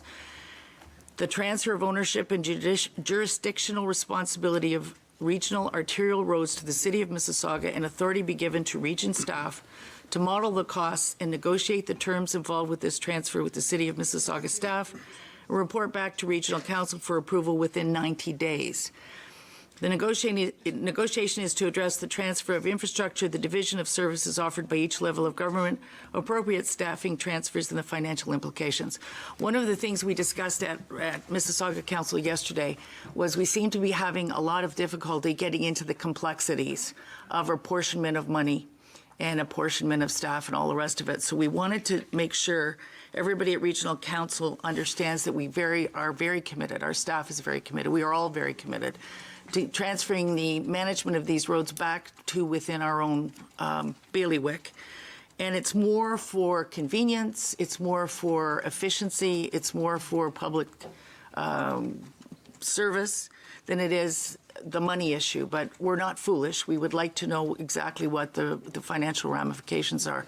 I know Jeff Jackson's here. He has had difficulty unscrambling the egg to find out exactly what this is going to cost and where the money's going to go. So we moved a motion at council yesterday to tell you in principle, we definitely want to do this, but we aren't foolish. We will be doing it with, number one, an understanding we continue to pay our share to the region, and number two, that we take this back only if it's not a financial disaster for us. Our staff is even willing to have it cost a little bit more for us to do this, to improve the efficiency and the other aspects of it. There was an article in one of the papers that said this is a step in the direction of taking Mississauga out of the region. I would suggest it's the opposite. This is a step in the direction of making the region work well with all of us and all our partners. And if we are allowed to do this and the finances are correct for doing this, it just bonds us a little closer and there's less reason for grumpiness. So I would really encourage everybody to pass this motion. Again, it's endorsing in principle. It sets 90 days. We come back in 90 days and we look at it again. I've moved the motion. I think George has seconded it and would welcome any comments. Mayor Thompson. Thank you. I got one, and I don't know if it's Dan or Dave or our CEO that could explain. Could we get in I think where we're going, and I see where Mississauga is trying to ask, but I think all of us as municipalities are trying to get an understanding on what the fiscal analysis is. And I'm just wondering if we can get an outside opinion. We use, through the audit committee that some of us sit on, we use Deloitte. Could we get them to give us that ability to, as Councillor Parrish said, 90 days. I'm just wondering if we could get Deloitte to help us with this. Yep. Certainly, we could ask our external auditors to provide the financial information. It wouldn't take them very long. We have done all of the analysis and shared it with the cities of Mississauga, Brampton, and Town of Caledon staff. The information is there. But can you put it together? Have an independent group, our external auditor, pull the information together and present it to council is probably the best next step to give you a clear, unbiased opinion.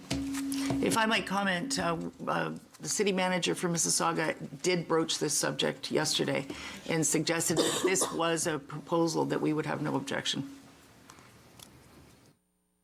We can certainly take that as direction to get that information and bring it back to council.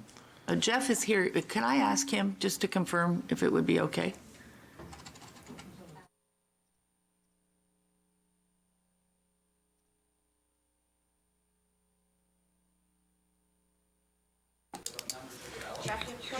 You should be running this, Ron. You better. Don't run. You could fall. I think it would work better and be more cost-effective if the region and the city worked on the numbers together and then had the auditors take a look at what we've developed afterwards and provide an opinion. Is that okay with you, Mayor Thompson? Well, I was just trying to see how to, if you want to make it in 90 days, we're here now and we haven't got it resolved. I just thought it'd be just the next logical step to go there. I just threw that out as a suggestion. Okay. But if, Jeff, if you think... I have no problem adding it to it. I just think it'll just help you get there. We're okay with doing it between the two groups and then have it looked at by an auditor. Okay, thank you.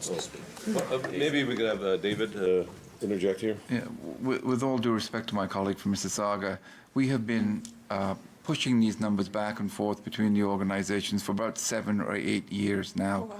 I think the most cost-effective way is to give all the information that we've got to our external auditors and have them give an unbiased report to council rather than kicking it back to staff to continue to struggle with this. Does that need to be an amended motion or does... No, just for clarification, would that have to amend the motion at all?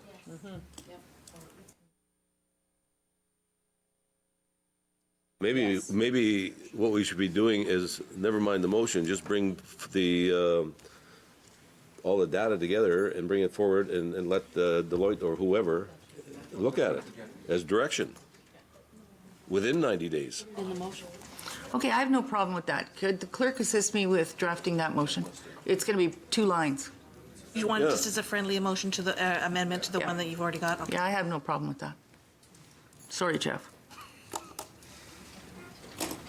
Okay. It's about an 8-year job. We've just got to get it over with. We're just trying to make it an 8-year, 6-month job now. 90 day.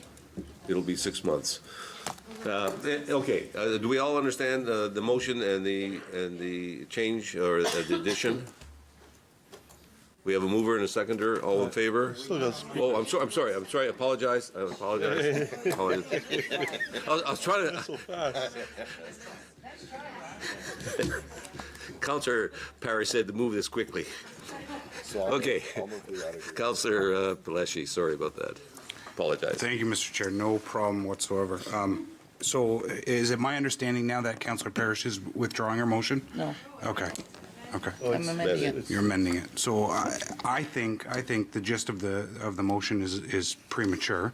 I think that what I could support is what our CAO has just stipulated in the fact that we look at have the auditors come and have a look at this and I would be willing to put that motion forward. But if that's what, I strongly believe that, at the City of Brampton, probably the Town of Caledon and the Region of Peel, all suggest that we wait for this process to unfold.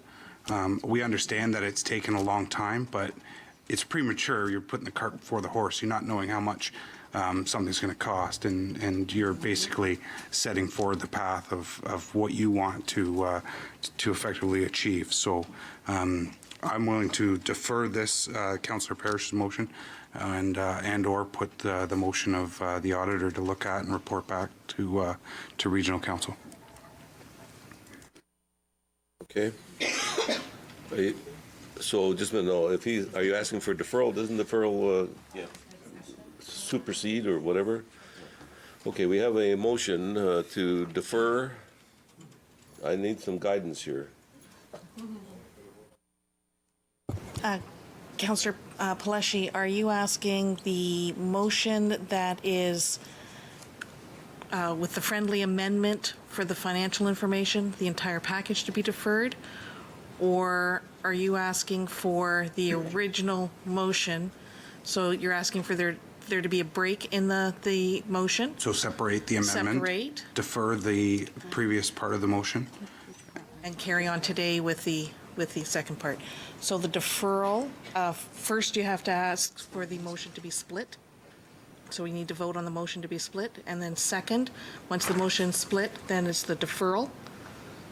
And then it's the second part of the motion. So the first thing we'll do is ask for a motion for to be split. So Councillor Pelleshi, seconded by Mayor Thompson. All in favor? Whoa. Point of order. Point of order. If we were to take out in the second line of this motion to regional staff and insert an external auditor or the external auditor, which is a friendly amendment and keeps this thing going and with a target of 90 days, is that contrary to your position?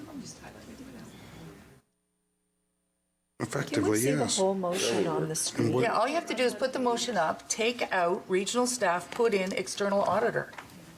It's not rocket science. Well, then there's no negotiations. It's a lot more. Mm-hmm. Yeah, there's. Well, that follows.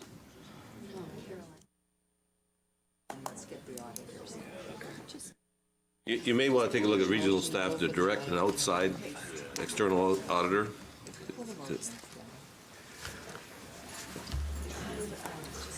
And report back, all right, let's do, well, thanks, Pat. The city and authority be given to the external auditor to model the costs, take out and negotiate the terms involved with this transfer to the city. Just model the costs, end it there. Yeah, that's okay. And leave in the 90 days. Yeah, well, we'll give them a lot of money and they'll do it. 90 days. They're pretty confident. Oh, they can yeah. do it. They have everything. So, City of Mississauga, an authority be given to the external auditor to model the costs, period. And report back to council. But you're taking out first sentence, too. No, I'm not. Endorse in principle? No, I'm not. You're not taking out. I'm not taking out endorse in principle. That's been Mississauga's position for 8 years. And we would be lying if if we told you it's not our position now. If the modeling comes back that it's really dumb for us to do it, then that decision will be made next round. Then why I don't understand what the rationale behind putting it forward is then. just wait for them to come back and tell us what it is. If they come back and say it's a good deal for Mississauga, it's a good deal for all, put it forward there, and then you'll probably have a unanimous vote. But until then, it's premature. 8 years premature. If you don't know the cost, Councillor Parrish, then how is that showing? We know roughly the costs. Roughly the cost. If you don't know the entire cost. Okay, Councillor let's Parrish, just send it to an external auditor. Let's take out the scary words in principle, endorse in principle, because it's frightening people. Let's just say the Council of the Region of Peel authorize the external auditor to model the costs and bring them back to the region in 90 days. How's that one? Doesn't scare anybody? All the other parts. Get rid of all the other parts. So you're withdrawing your motion, putting forward the No, I'm not. auditor. I'm amending my motion. With your direction. I'm not giving in to you, Leshy. Okay, all right. Can I just ask then, the 90 days? I like it. Mr. Schwartz, and Don't I'm push okay your with luck. that because they have all the information, right? It's not going to be an issue. We don't have to put in a bunch more money to ensure that they're coming back in 90 days. I have, Mr. Chair, I haven't spoken to them, but if, after speaking to them, doing it in 90 days seems prohibitive financially, I'll let you know and tell you what they say. But let's move ahead to get this back to council as quickly as possible. So we'll start with the 90 days and I'll let you know. So would you like that added in the motion? Because it doesn't say that. If I may, Mr. Chair, that leave the 90 days in and with an understanding of council, I will report back if that creates some kind of a problem, but it shouldn't. Okay. Okay, I see Jeff.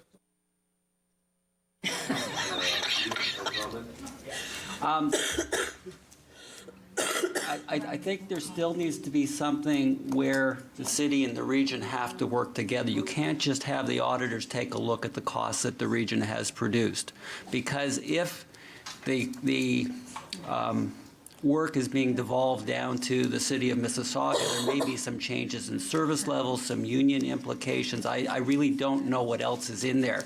So you can't just have the auditors take a look at the numbers that the region has already produced, because they may change somewhat. And they may be better or worse than the starting point that we're at today.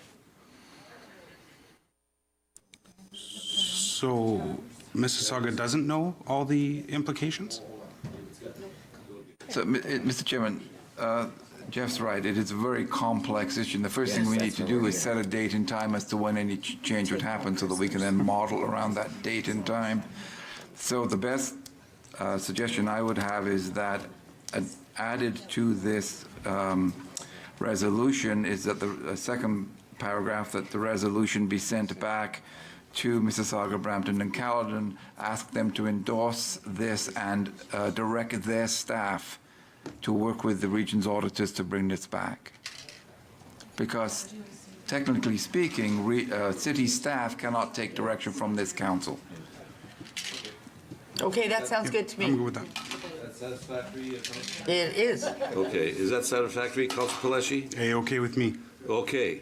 Mr. Teamwork. Chair. Hold on. So, is there comments from the Peanut back gallery? room here? Just go to the list while you're working on it. Okay, while they're working on it, we'll go to Councillor Miles. And Councillor Pelletier will insert you if you need to be. How's that? Okay, Councillor Miles. Well, we've had all these other comments today. Okay, so I'm not speaking to a deferral, right?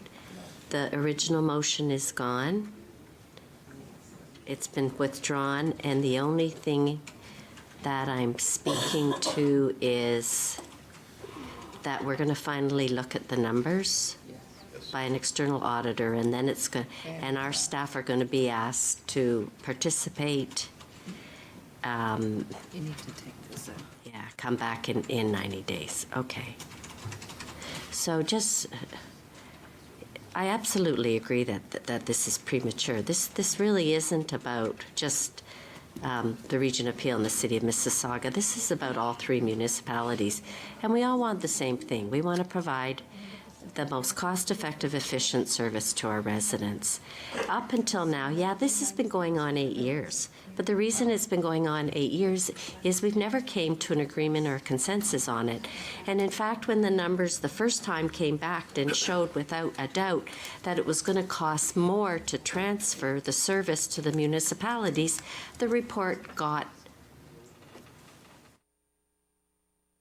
shelved without it even coming to council. So there's some validity in those of us who have been here a long time speaking to this. If it makes sense, then we should be looking at a scenario that works for all 3 municipalities. What are we going to do? Transfer the service to the 3 municipalities and have 3 different forms of how we're going to fund regional roads? None of it makes any sense. It's a regional service today. If we're going to do that, let's get the facts on the table and let's make a decision that's the best for our residents. And that's the most cost-effective and the most efficient. I don't have any qualms with Mississauga's discussion and the comments that Councillor Parrish made in regards to.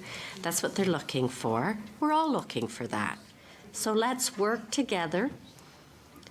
Chair Dale, I want to, from the City of Brampton, we want to ensure that we are at the table at all meetings that are being held in regards to regional roads, and that, I'm sure Caledon the same way. We are all equal participants in this, and when the numbers and the information come back to us, that we are in agreement with them. So I will support this motion wholeheartedly. Councillor Sprovieri. Thank you, Mr. Chairman.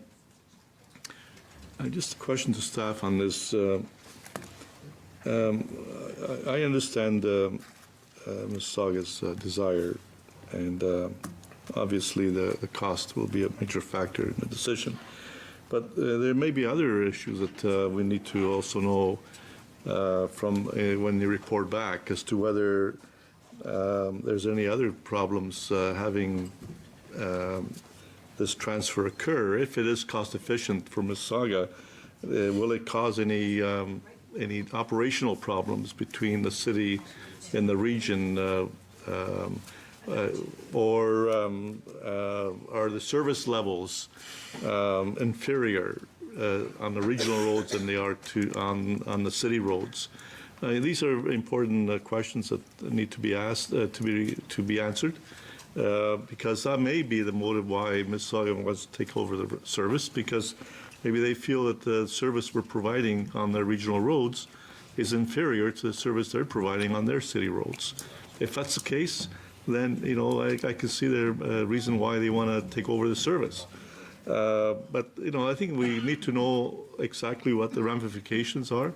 Not only the financial ramification, but also the operational or other ramifications if there may be. So I'd like to see that brought back to us, Mr. Chairman, if staff can take that as direction. Thank you. Thank you. Councillor Inika. I appreciate the discussion, but in response to Councillor Miles, I want to couch it in a different fashion. Many of you heard me say before, I say it all the time, real people don't live at City Hall in the city of Mississauga, and real people don't live in the region of Peel building. They live in my constituency. And here's the question I would put to you. I've been a councillor as long as you, 28 years, and the Queensway in my ward is a regional road. Not all of it. Just as you come out of Etobicoke and get to almost my backyard, then it stops at Mavis Road, and the rest of it is a local road. I'd hazard a guess there may be days where no one in that day from Brampton or Caledon travels on the Queensway. Why would you? We, a little while ago, had to have a meeting about traffic calming there. I had 12 staff out there, about a half dozen from the city, a half dozen for the region. Here's my fine point. When people, the good people that have elected me 9 times, say, Councillor Inika, why is it a regional road? My answer is, I have no idea. Councillor Inika, but there must have been some trigger, some bylaw. There is, I've looked it up. What was the rationale? I can find none. Okay, let's put that behind us. We're here today and now, Nando. Why does it make sense that it's a regional road based upon your 28 years of experience? I want anyone in the room to give me one reason why. That's why we're doing this. And if you can find that explanation, great. It makes no sense, and I shouldn't be there with 12 staff from 2 levels of government to talk about traffic calming. I hope that illustrates the point, because my residents don't get it, and it's about time they got a response, because I can't give them one. That's why I'm in this, to say, can we get some clarity here? Having said that, agreeing entirely to conclude with what the CAO has said. I think that format is the right format, so I can support it going forward. But to my residents listening in, that's why I'm asking the question, because you're looking at us like you're dumbfounded as to, can anybody explain the logic? I can't. Can we get them an answer, please? Thank you. Okay, where is Waldo? Councillor Moore. Councillor Moore. Thank you very much, Mr. Chairman. I think we all recognize that there's a need for a road rationalization exercise. And over the years, certainly since I've been here, and I'm sure yourself, Nando, that, there has been some tweaking done in terms of who has jurisdiction over what parts of what roads. And I think the fact that we've been working on it for 8 years sort of speaks to that. There's 12 new members sitting around this table who have no history with that 8 years. And I think that having the modeling done and it coming back this is probably very timely for that to happen. I have a question on the motion. I'm not sure why we're leaving the languages involved with this transfer, because it prejudges what the outcome of those numbers are going to be. So, if the mover of the motion is agreeable to taking that out, because, I think everybody's admitted that until you get those numbers, you don't know whether there will be a transfer or what that transfer might look like, and maybe it's a hybrid. We just continue to move forward with this exercise with different hybrid models. So with agreement, I'd like to take that out because I don't want to prejudge what the outcome of this exercise is going to be. I'm glad that you've included the involvement of all 3 municipalities. There's 4 parties in this relationship. It's the region and the 3 area municipalities. And for this just to be an exercise between Mississauga and the region doesn't make a lot of sense, because you can't make a decision for Mississauga that doesn't have a ripple-down effect in terms of how it's going to impact on the others. And, for some, whether we like it or not, there's 4 of us in this family. And I'm sure we don't want to do things that are going to negatively impact, number 1, the relationship, but number 2, our own local taxpayers. So can we take that out? And I guess Councillor Parrish is next on the road. No, sorry. Is it a regional road? It's a regional road, yeah. If we can take the involved with this transfer, I would say more with the modeling, to model the costs. Take a shot at it. Yeah, you can take a shot at it. Thanks. I might not agree with you, but you can take the shot at it. It won't be the first time. It wouldn't be the first time, you're right. Okay. Councillor Parrish. All right. Now, I just want to address Councillor Miles' comments about everything being kumbaya with all the parties in the region. I want to reinforce what Mississauga is willing to do is continue to pay for Brampton roads, continue to pay for Caledon roads, continue to pay for everybody's roads. We just want to take ours out and pay for our own. That's what we're talking about here. I can remember when I was first elected in 2006, Hazel McCallion, who was wont to do this until she got to know me really well, walked around here and she asked me, leaned over and she handed me a piece of paper and she said, I want you to move a motion to take the regional roads back to Mississauga. I looked at her, okay. Hadn't a clue what I was doing, but if the boss tells you to do it, you do it. And I got shot down, killed, ripped apart. It was a bad scene and I didn't speak for at least 6 months after that, which for me is pretty unusual. So when this did go and everybody says, well, we've looked at this for 6 years, apparently the first meeting, and I think Councillor Sato can verify this, first meeting Mississauga troops went in, they were told option 1, which is take back the roads, off the table or we're not having a meeting. Now, I don't know if that's true or it's not true, but it's urban legend. Okay, she says it's true. So, let me take one more shot at this, the old English teacher. The Council of the Region of Peel authorize the staffs of the 3 municipalities and the external auditor to model the costs of the road rationalization, report back to council for approval within 90 days, and in deference to Councillor Sprovieri, a report should also include the division of service offered by each level of government, appropriate staffing transfers with the financial implications. CEO Schwark, what do you think? I'd like to see it, but... So would I. Mine's all gobbledygooked. The only concern that jumps out to me as CAO, and I can hear the voices of my colleague CAOs in my ears right now, reminding me that this council cannot direct local staff to do anything. That's why we need a second part to the resolution to go back and have them take... Request regional or municipal staffs? Well, we can request, but that's why I'm suggesting a more strongly worded second part to the resolution, so that they take direction from their councils to work with us in this rather aggressive time frame to get the information that this council... So does that just adds 2 weeks to this? The consultation with the various councils adds 2 weeks to this motion. Well, okay, yes, that's good. Yes, it does, but... Okay, and what if one comes back and says, no, we don't want to play? Well, then we'll be able to report back to you with information from 3 of the 4 and an estimation of the 4th, based on our numbers, because we have Okay, our... no, that's good. I'm okay with that. Thanks. Okay, can we maybe get that on the board so that we all understand? I'm... I think it's a silly suggestion. Let's get rid of all Yeah. do the rest of the business and come back. Okay, maybe we can do that. Maybe we can move on to the next item, and while staff get that, is that satisfactory to everybody? Okay, thank you. The 10.2 is the Peel Accessible Transportation Master Plan. This is a presentation by the team of David and Mike. This is a good distraction. Good thinking.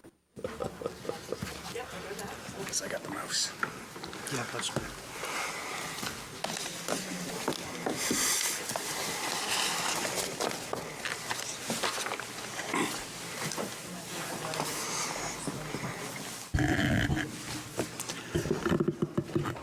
Yep, go ahead anytime. Good morning, Chair and Councillors, and thanks for having us back. Today we're here to give you an update on some of our activities with the Accessible Transportation Master Plan. Go ahead. So just to recap and reset the stage, the Accessible Transportation Master Plan was begun to address 2 main changes. Firstly, changes to the legislation through the AODA. That broadens the eligibility criteria to the human rights definitions of disability. And additionally, given expected growth based on that new broadened definition, and also due to population changes, to create more sustainability in the program, to ensure that the services are there for those who need it in the future.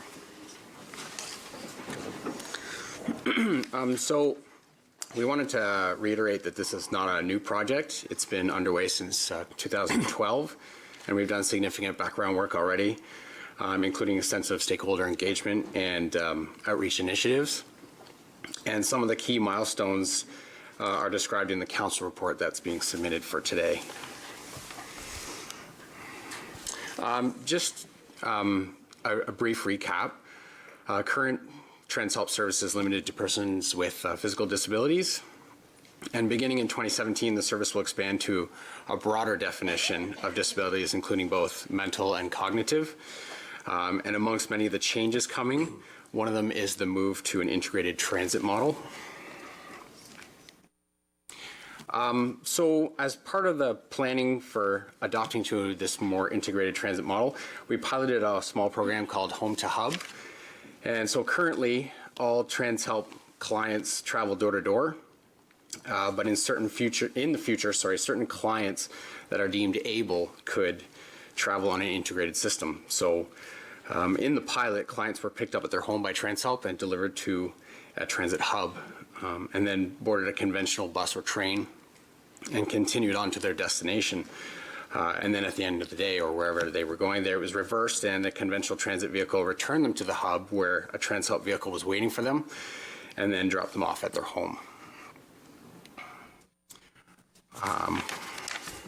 So in order to capture the experiences, we hosted a focus group after it was done, and our communications group created a short descriptive video. We'll watch the video now, and then David will go into some of the lessons that we learned.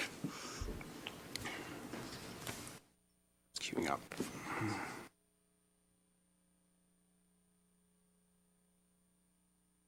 So the pilot project is a small project we just doing now, see how it's integrated with the transit with MyWay, Brampton, and Ego. Basically, what it is, we take a client from their home with our service with TransHelp, and we drop them off to a hub like the city center, and from there they will take a transit bus to the final destination. I would love to use conventional transit and TransHelp, because a lot of the places I like to go, TransHelp can't get to because of boundaries. So if I use both, at least I know I can get to other places. I take TransHelp down to the Port Credit Go, and I get on the Go train, and I go down to the X every year to watch the air show. It is great for TransHelp to introduce different ideas to their clients, like give them choices, and I think that's a good idea, because I think people, when they are challenged, they lose confidence in themselves, right? They're afraid, and I think TransHelp is like a cocoon. People, they like getting picked up at the door, they like getting dropped off, they like seeing the driver, they like knowing the driver's coming to pick them up.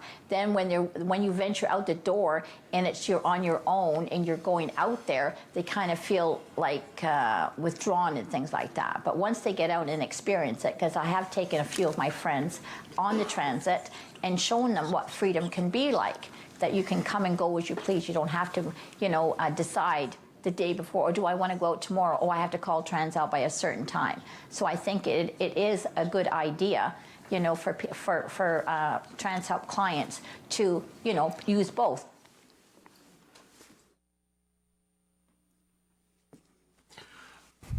The next one. It's very sensitive. There we go. So the exercise was designed for us to learn about how integration could work on a larger scale, and we did. We learned a lot. We learned that the idea of an integrated service was our clients were receptive to it, and that they supported that idea. But we also learned that the logistics of booking trips and the mechanisms of how service gets delivered, we needed to streamline our processes and explore new technologies to make that successful on a larger scale. We also learned that there was a lot of value in having our transit inspector out there to support these people having that first experience with conventional transit, and to provide them with an orientation, and that was very valuable. We learned how valuable our partnerships with the municipal providers were, and how to make this a successful integrated service, we need to really develop those partnerships and invest time and energy into solidifying those relationships. And most importantly, we learned how valuable our stakeholder engagement was. We needed to engage clients and show them that this is a possible option for their travel in the future, and that this was a good thing that was happening, and that they would be a successful part of it. So in knowing that, moving forward, we have the new website on the cusp of being launched. That will include a digital application process to streamline the application for new clients. As you know, recertification is being worked on. Recertification will begin at the end of this year, going into the next 2 years. During that time, during the recertification process, clients will still have the same level of service that they have today, while we work on developing the supports required for an integrated service. And we will continue to work with our municipal partners to develop the relationships needed to have a supported integrated service. Thank you, and we have any questions? We have a couple of commenters. Councillor Sado. Thank you, Mr. Chairman. Just some clarification, because you spoke about at the last paragraph, sorry, in the conclusion, it referred to additional funding. But I just want clarification, because it seems to me that you've reduced the request for 2017 budget from 12 to 4, correct? Right. Okay. So you're not actually asking today for additional funding. Am I correct that what you're asking is that instead of taking the funding out of the gas tax, that it come out of the tax base? Correct. Right. So it's an increase in the departmental budget, but it's a reduction in the gas tax that can be used to offset other costs that might otherwise be on the tax rate. Correct. I got that right. Yeah, so Okay. in the original plan, the idea that was that the whole recertification would be procured to a third party. Right. And then when we got to the point where we were actually working with the people involved and understanding how that would work, we really think that there's an overall benefit to having staff vet some of those applications Yeah. before we go out to a third party. Right. Okay. Thank you. I'm very excited to see the plan moving forward, and as a long-term member of the city's Mississauga's AAC committee, I know Councillor Mahoney and I can attest to the committee's support of the plan and the implementation, that they are all looking forward to it. And it's going to be a little difficult with the clients at first, as you say, with using all of the other sources of transportation, such as the buses. But I think it is important that we have staff there, supervisory staff, to assist the clients as they're moving away from using TransHelp for all of their rides and starting to use the various transit services, that they will need the assistance. And having staff that understand the system instead of an outside, or just leaving them on their own, I think is very beneficial. So thank you. Thank you, Councillor. Thank you. Mayor Thompson. Thank you very much. Great video. Just so I'm going to put the Caledon perspective. We don't have transit as of yet. We're working that way. Having said that, it's dealing with reality of today. TransHelp's great. We have Caledon Community Services that help us, but we also do have the taxi cabs as well. And I do not see anything here that how we tie the cabs with what you're trying to do here. Can you? And I read through the report. I didn't see that, so I've highlighted it. So I'm just, maybe you can guide me if I missed it. Yeah, through the chair. The thinking is that where there are established conventional transit networks that, the various municipalities have invested to make these networks fully accessible, that for the clients who can, we should connect them to those networks. And that's, I think, the problem, the challenge to be solved. How then we get them to those networks could involve various means, including taxi companies or other companies. What that does is, for every time we put a client on a conventional network and they're able to continue their travel on a conventional network, regardless of where they're coming from, they could be coming from Caledon and transferring in Mayfield. That frees up that specialized service to accommodate another client who cannot use that conventional network. So the taxis, to double back the taxis and the for-hire industry, I think they still have a role to play, but it's in making that connection for those who are able. Yeah, and I just didn't see that crossover, and that's where I was trying to say it takes a village to make this work. Fair enough. Yeah. And I'm just saying I just didn't see that. Okay. Going forward. Thank you. Thank you. Councillor Unica. Thank you. I really welcome the report. I'm going to try to put a little bit more emphasis on it. I hope it's the appropriate analogy, but going forward with all the billions that we're spending on transit, this piece of it will truly be the tail that wags the dog. I'll go back to my house again on the Queensway. When the day comes that I'm immobile, let's say, and I need help, I'm so blessed that today I can walk to Highway 10. It's about 3 kilometers, but we do it. I can walk to Dundas. It's about 100. If I can't do it in the present era, I might say, get me TransHelp to take me to the Blue Jay game. But if I got to Highway 10 and the LRT, you've opened everything up for me. It's that first or last little piece that puts you on the main network. And then as a user, I can say in the LRT, I don't even have to check a schedule. It's going to come every 4 or 8 minutes. Isn't that great? And when I get to the go, I know I'm within an hour. And while I'm at the game, I'll say, well, do I take the 11:43? Do I take the 12? I can take anyone back. My only concern is when I get back to Highway 10 and the Queensway, will someone give me the cheap part that's in the most demand? Because you can't start the trip without it. There's an article in the paper today with regards to it as well, and using the private sector to do it. So in U.S. cities are using Uber and Lyft to get that first smidgen of the trip because they found it's more cost effective. The point I'm making is your whole broader system depends on it, as I'm finding out in the studies and what I'm doing and some of the travels that I'm going through. And other cities get it. We'd better get it because you will have wasted billions of dollars otherwise. So let's do the easy part. And just as the gentleman said, once I'm here and I can go to the CNE and come back when I want, well, TransHelp, I've got to leave at 11, because I pre-booked. Okay, so they're like any other user. So I think I'll stay for an extra drink, or I think I'll watch the last inning or whatever, because that part, the hard part, where all the infrastructure's in the ground, it's already there. So then when he gets to the corner, he said, don't worry, we'll get you these last 800 meters. So I hope I emphasize the significance, because the success of the overall system disproportionately weighs on this piece. Well done. Thank you. Thank you. Thank you, Councillor. Seeing no further questions, Councillor Nico, we move that. Happy to. And seconded by Mayor Thompson. Thank you, David. And Mike? Thank you. All in favor? Carried. Okay, we'll go back to 10.1. I think, do we have that motion available for us? Okay, if you can put it on the screen, be appreciated.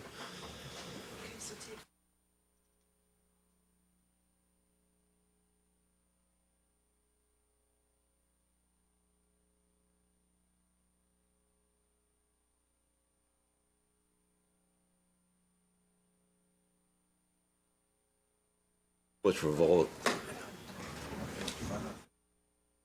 coming.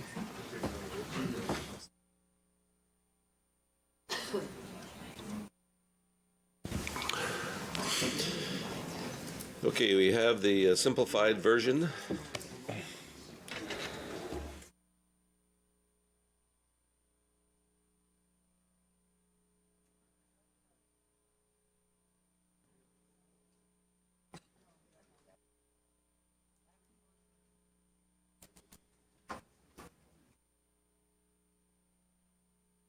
Councillor Parish,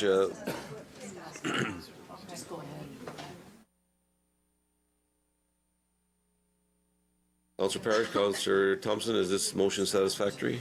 This isn't the one I have in my hand. Okay, what do you have in your hand? It says that authority be given to the regional staff and the external auditor to model the financial implications of a possible transfer to the City of Mississauga of ownership and jurisdictional responsibility of regional arterial roads with the City of Mississauga, Brampton, and Caledon staffs, and report back to Regional Council within 90 days.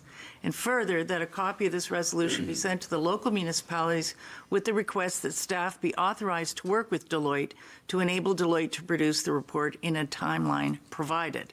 So what we're saying here is our staff has already agreed to do it. Now you have to send it to Brampton and Caledon and ask if their staff would like to do it. Is that the correct interpretation, Mr. Schwark? It's in my hand. I don't know where that one came from. I'm going to suggest that maybe, Councillor Moore, would you like to comment on this, or is that what we're doing? Let's get the right one on the screen. What I'd like is a copy of what Councillor Parish has in her hand. Can we redo that? And No, then, here, it's we'll here, come- it's here. It's on. It is. That's not what you had in your hand. That's what I have in my hand. It's not the one that you read. No, it's another one. It's a different one? It's not the one that you got us to agree to over here in this part of the world. Actually, Councillor Moore, you have an opportunity to vote against it. You don't have to agree with it. Let's just get on with this. What this says is our staff at Mississauga has already agreed to do it. So the motion is assuming that. It's also saying we're going to ask Brampton staff, because we can't order them, and we're going to ask Caledon staff, because we can't order them, to join in. And we can all join hands and sing Kumbaya. That's not part of the motion, the singing part. And anybody that doesn't like the motion is invited to vote against it. This is very simple. Okay, Councillor Miles. The understanding was the model was going to show the cost implications to all three, not just to Mississauga. That's what the intent It's was. to show the cost implications to the region of our taking back our roads. If you want to go the next step and take back your roads, then we'd have to do it again. No. We should do all models. Yeah, the model was supposed to show the cost to all three, not just Mississauga. I mean, we've been in this discussion for the same purpose. Well, Brampton has passed a resolution Councillor to take a Swark, you're look at or it. Councillor Swark, you should be. Hey, where's Patrick when I need him? David. Sorry, I didn't know what I did to deserve that. But, I felt like torturing you. Mr. Chairman, maybe we can achieve what council wants by replacing in the second line City of Mississauga with local municipalities. That would be good. That's what we had in the first place. Yeah. City area municipalities. Councillor, Mayor Thompson, are you willing to second it with that change? Yes. Let's just call a vote. We got two those there. Okay, one last read. This is your last chance. We're good. I'm better. This is good. Are we all happy? All in favor? Those opposed? Carried. Favored.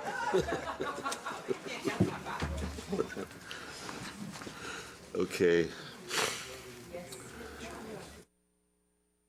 10.3, speed limit revision in Ward 8. And Miles. Councillor Miles, are you happy with this? Moved by Councillor Miles, seconded by Mayor Crombie. All in favor? Carried. One piece of correspondence from our former chair. Receipt recommended, or are there any comments? Just receipt. Receipt? Yes? Mayor Thompson, seconded by Mayor Grove, or Mayor Groves. It's got everybody mayor here. Okay, Councillor Groves. All in favor? Carried. Last piece of correspondence. Pays better. Peter Hiscox. Regarding light pollution, receipt recommended. Moved by Councillor Moore, seconded by Councillor Ross. All in favor? Carried. Back to you, Mr. Chair. Thank you very much. Items related to health. Councillor Moore, if you chair this section, please. Thank you. Members of council, the first item under health is the proposed provincial consultation on expanding medical response through fire services. Councillor McFadden. Thank you, Madam Chair. I would like to ask if, first of all, I certainly agree with the changes to the dispatch reform. I think that's long overdue. But to the Commissioner, is there any way that, because we have so many new councillors, and the last time we discussed this was during the last term of council, a lot of the councillors don't know all the background about your trip to Winnipeg and how that all worked out. Is there a way that we could get an actual presentation at council and also refer this report to emergency management instead of just government relations for discussion? Yeah. Through you, Madam Chair, certainly, you know, we were going to put it as an appendix, but it got quite long. So we have the full report and reports that we've done in the past. So we could either do a presentation or we could share all those reports that have been done before on Winnipeg and that, either way, but we have all that information for sure. In terms of emergency management, I'd have to ask our clerk, because she oversees that committee, because I'm not sure it fits with their mandate. I'm not convinced that that's the right place for it. It would either be at council or perhaps Health Service Integration. Integration Committee. Well, either way, I think it deserves another discussion only because so many of the councillors here are new. and to get all the background about your trip out there. Well, there was a report. And I would suggest then we do it at council because That's the fine. committee's only a small portion of council. That's fine. Thank you. Yeah, I think that's a good suggestion, Councillor McFadden. I know that the timeline to get something on an agenda here is long. So I don't know whether it can be fast-tracked, just so that No, and I agree about it's close on the emergency heels of management. this, yeah. Okay, thank you. Councillor Palashi. I just want to lend my support and agree. I agree 100% with Councillor McFadden for that to go. I would like to see it go to Health Committee, but if that's not really doable, then having it come back here, I guess I'm okay with two. Okay, I just want to confirm with the Commissioner that there's nothing in this that's time sensitive. So we can approve this today, but ask for a follow-up report. Yeah, the only, You did mention deferring it, and I'd rather not do that. yeah, the Councillor only McFadden. time sensitivity would be that we're not sure when the province is going to announce what the form of the consultation is and what the time frames for the consultation is. Our experience in the last little bit, you'll see with our dementia paper coming forward, their timeframes are quite short. So that would be my one concern, and I just can't comment right now because we're waiting. If I could ask that that be put on the agenda as quickly as possible, then for regional councillors to hear the full presentation, I would appreciate that, just in case there are short timelines. Councillor McFadden, are you okay then if we pass these Yeah, recommendations absolutely. today, and that'll be subsequent reporting back? Okay, thank you. Okay, thank you. You'll move the report? Yep, absolutely. Councillor Sado.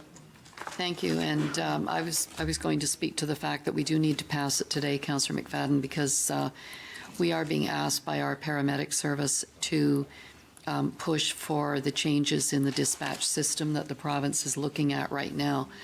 And the region of Halton has already sent a very strong message to the province of Ontario because they have experienced more delays than we have. We're not in exactly the same position. And I believe, Mr. Chair, you also sent a letter. We had requested that a letter go from the chair as well with regard to the dispatch reform.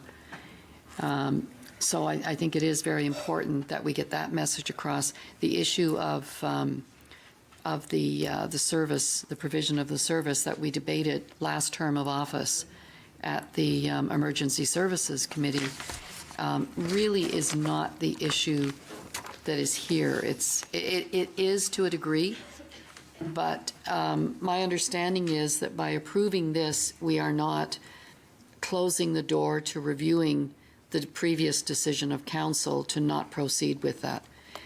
There is a motion of council, a resolution of council from the previous term that not be pursued with regard to the fire, the services being provided by fire, which was the premises of the Winnipeg study. So, but I think because it was a previous term of office, it doesn't need a reopening of council to reinvestigate it. But we could still do that and still advocate the province to move ahead on the dispatch reform, which is much needed and actually is some urgency there. Well, Councillor Sado, that's what I said at the first opening of my comments, is that I do agree with the dispatch reform, and I totally think that that is something that we should move ahead on. But I feel with giving that most of the councillors here are new, that I think that they should have the background on it. Thank you. Great. Councillor Groves. I was just going to call the question and just say I do support what Councillor McFadden just said because I wasn't here last term either, so Okay. it would be helpful. So would you Thank like to second? Absolutely, Thank yes. you. All those in favor? That's carried. The second report is a recommendation report on Ontario's dementia strategy. It's the Region of Peel's response to that. Moved by Councillor Groves, seconded by Mayor Crombie. Seeing no questions, all those in favor? That's carried. The third is a report on the oral health program investment. Again, it's a recommendation report that the reinvestment of $1.375 million from the regional contribution of dental treatment. Moved by Councillor Gibson. Councillor Raz, you have a question? Thank you. I'm wondering if we can I'm not too sure about the timeframes, but I'm wondering if this should be referred to the fluoridation committee. I think there's some good discussions to be had, and certainly getting more information in terms of the types of testing that we're doing might be useful for that committee to examine. Okay, I'm going to ask the commissioner to comment on, or the medical officer. So thank you. Through you, Madam Chair. Councillor Raz, I'm just trying to make sure I understand what the what additional information you were looking for. You had just mentioned something with respect to testing. Yeah, just with respect to the, well, I know we're looking for an additional 11 full-time staff, and I know that it is a zero net tax levy. But in terms of some of the other oral health programming that we're doing for young children, I think that's part of the scope of work that we're going to be looking at some point that hasn't come forward yet. So I'm just wondering if this is this can come forward at a future date to council, but certainly we're referring this report to the fluoridation committee might be helpful. So you're suggesting approve this today and forward the report? Yeah, for more in-depth conversations on children testing. So if I may, Madam Chair, and I'm going to actually refer to the clerk and seek the clerk's advice, I have to think back to the terms of reference with respect to the Community Water Fluoridation Committee, and I'm not sure whether that fits within scope or whether, anyway, I defer to the clerk and seek your advice. Well, I don't have the mandate memorized. Perhaps I should.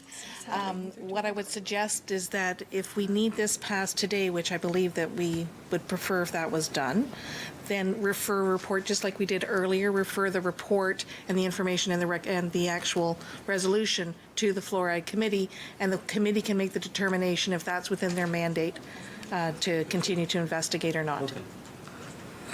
You comfortable with that, Councillor Raz? I think others want to speak to it. Okay, Councillor Parrish.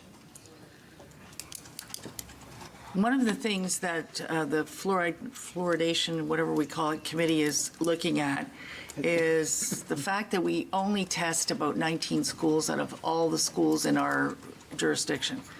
And one of the difficulties is if we wanted to do any kind of cutback on fluoride or removal of fluoride or anything to do with it at all, you have to have something in place to be testing more than 19 schools. And I think Dr. de Villers mentioned that to us at the last fluoride meeting. So I think what we want to do is refer this to the Fluoride Committee to see how much testing would be required to get really good results if we were in fact going to do any changes or modifications to what we do with our water. So I'm not sure we should pass it today without it going there for a quick chat, but I'll listen to what everybody else has to say. And I'd like to know if there's any implications to deferring this decision. So if you can maybe give some thought to that. Councillor Paleschi. Thank you very much, Chair. I agree with my counterparts to my left here. I think that it definitely should go to the Fluoridation Committee and to hear comments from that committee before we go ahead and pass this. I think there are some questions that need to be asked at that committee. There are some numbers in here. About 16% of children in Peel consume food high in sugar.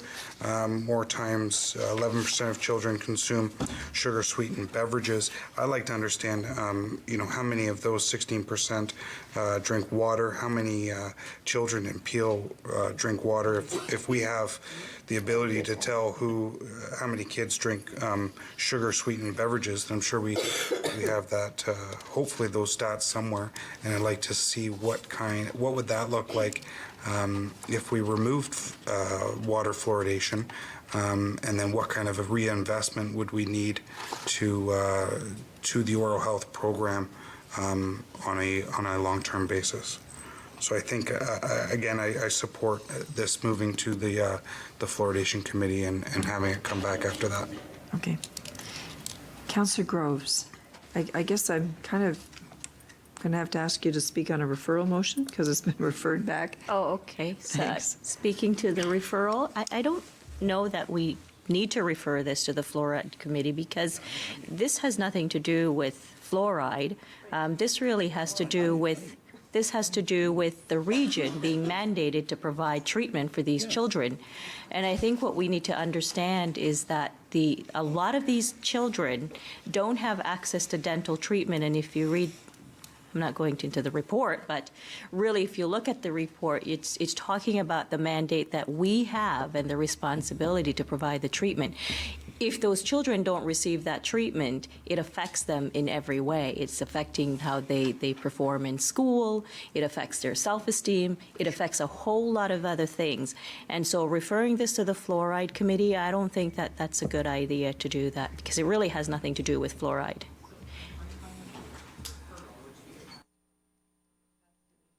So we'll approve the report, the recommendations in the report, and refer it to the Fluoride Committee for information. I'm good with that, because then we need a recommendation to go forward. Yep, thank you. So I'm going to suggest Councillor Raz has moved that. Yes. Good. Yes. Councillor Sprovieri. Thank you, Madam Chair. Along the same lines, I do believe that there are two different issues. We have this problem today, even with the fluoride in the water, and the problem exists, so we have to deal with the problem. Regardless whether fluoride really helps or not, that's something that we have to determine. And, you know, as we saw Dr. Sushila's presentation that we had last week, she feels in her studies that fluoride doesn't really help prevent cavities, and staff can possibly address that at our next committee, whether this science is, whether there's any merit to the claim of Dr. Sushila's, or whether there's other information to the different. So I do believe that there are two different issues. We have to deal with the problem that exists, and I certainly support the staff report. Thank you, Councillor Sprovieri. So there's been an amendment to the staff report moved by Councillor Raz and seconded by Councillor Groves that this report be referred to the Fluoride Committee for information. So all those in favor of the amendment? That's carried. All those in favor of the recommendation as amended? That's carried. And the mover and the seconder can be Councillor Raz and Councillor Pelletier. You're okay with that? Yes. No. You're not? Councillor Parrish? Yeah, I'm good. Okay. Thank you. And the final is the report of the Community Water Fluoridation Committee meeting held on October the 13th. Moved by Councillor Parrish, seconded by Councillor Sprovieri. Councillor Toby. Great, thank you very much. Just wanted to point out a couple of things for my colleagues. Is the day after we had it, there was a really interesting article came up saying fluoride is deadly poison. That was the title of it, which actually we agreed on. And I thought it was really great that Dr. Shishina came. She's really warm, really personable. She's obviously very, very dedicated to a lifelong career in health in general, and she's done some amazing, amazing work in India. So you know, that was terrific. But the amounts of fluoride in India range from 10 to 48 parts per million, whereas we have 0.07. So what I did was I was doing a cross-analysis with chlorine, which we also put in. And if we put that amount of chlorine in our water, you would drink a glass of water and you would die. Or you would have a shower, and the heat from the shower would turn the chlorine into gas, and you would die. So we put that in the water, and I asked Dr. Shishina, you know, what are the benefits of fluoride? And she said, well, it hardens the teeth, and it kills germs in the mouth. And I said, well, what does chlorine do? It kills germs. So here's the other interesting thing. Then I asked her, well, do you have a level for fluoride in India? And here's a woman who's been working 30 years on fluoride issues, and India's legislative. So what they don't put fluoride in the water, they take it out. But what they do is they leave 1 part per million in the water to help with oral health on the kids' teeth. So that wasn't noted anywhere, except it is in the minutes, and I just wanted to point it out to everybody here so that they understand that India, who has this great champion on fluoride being a toxin, despite her 30 years of great service in that area, her own government actually keeps it in at a higher dose than we do. Just for everybody's information. Thank you for prolonging the debate, Councillor Tovey. This isn't on the agenda. This, I just want to remind members of council that we are just receiving the minutes of the committee, not debating the matter. Councillor Scolvieri.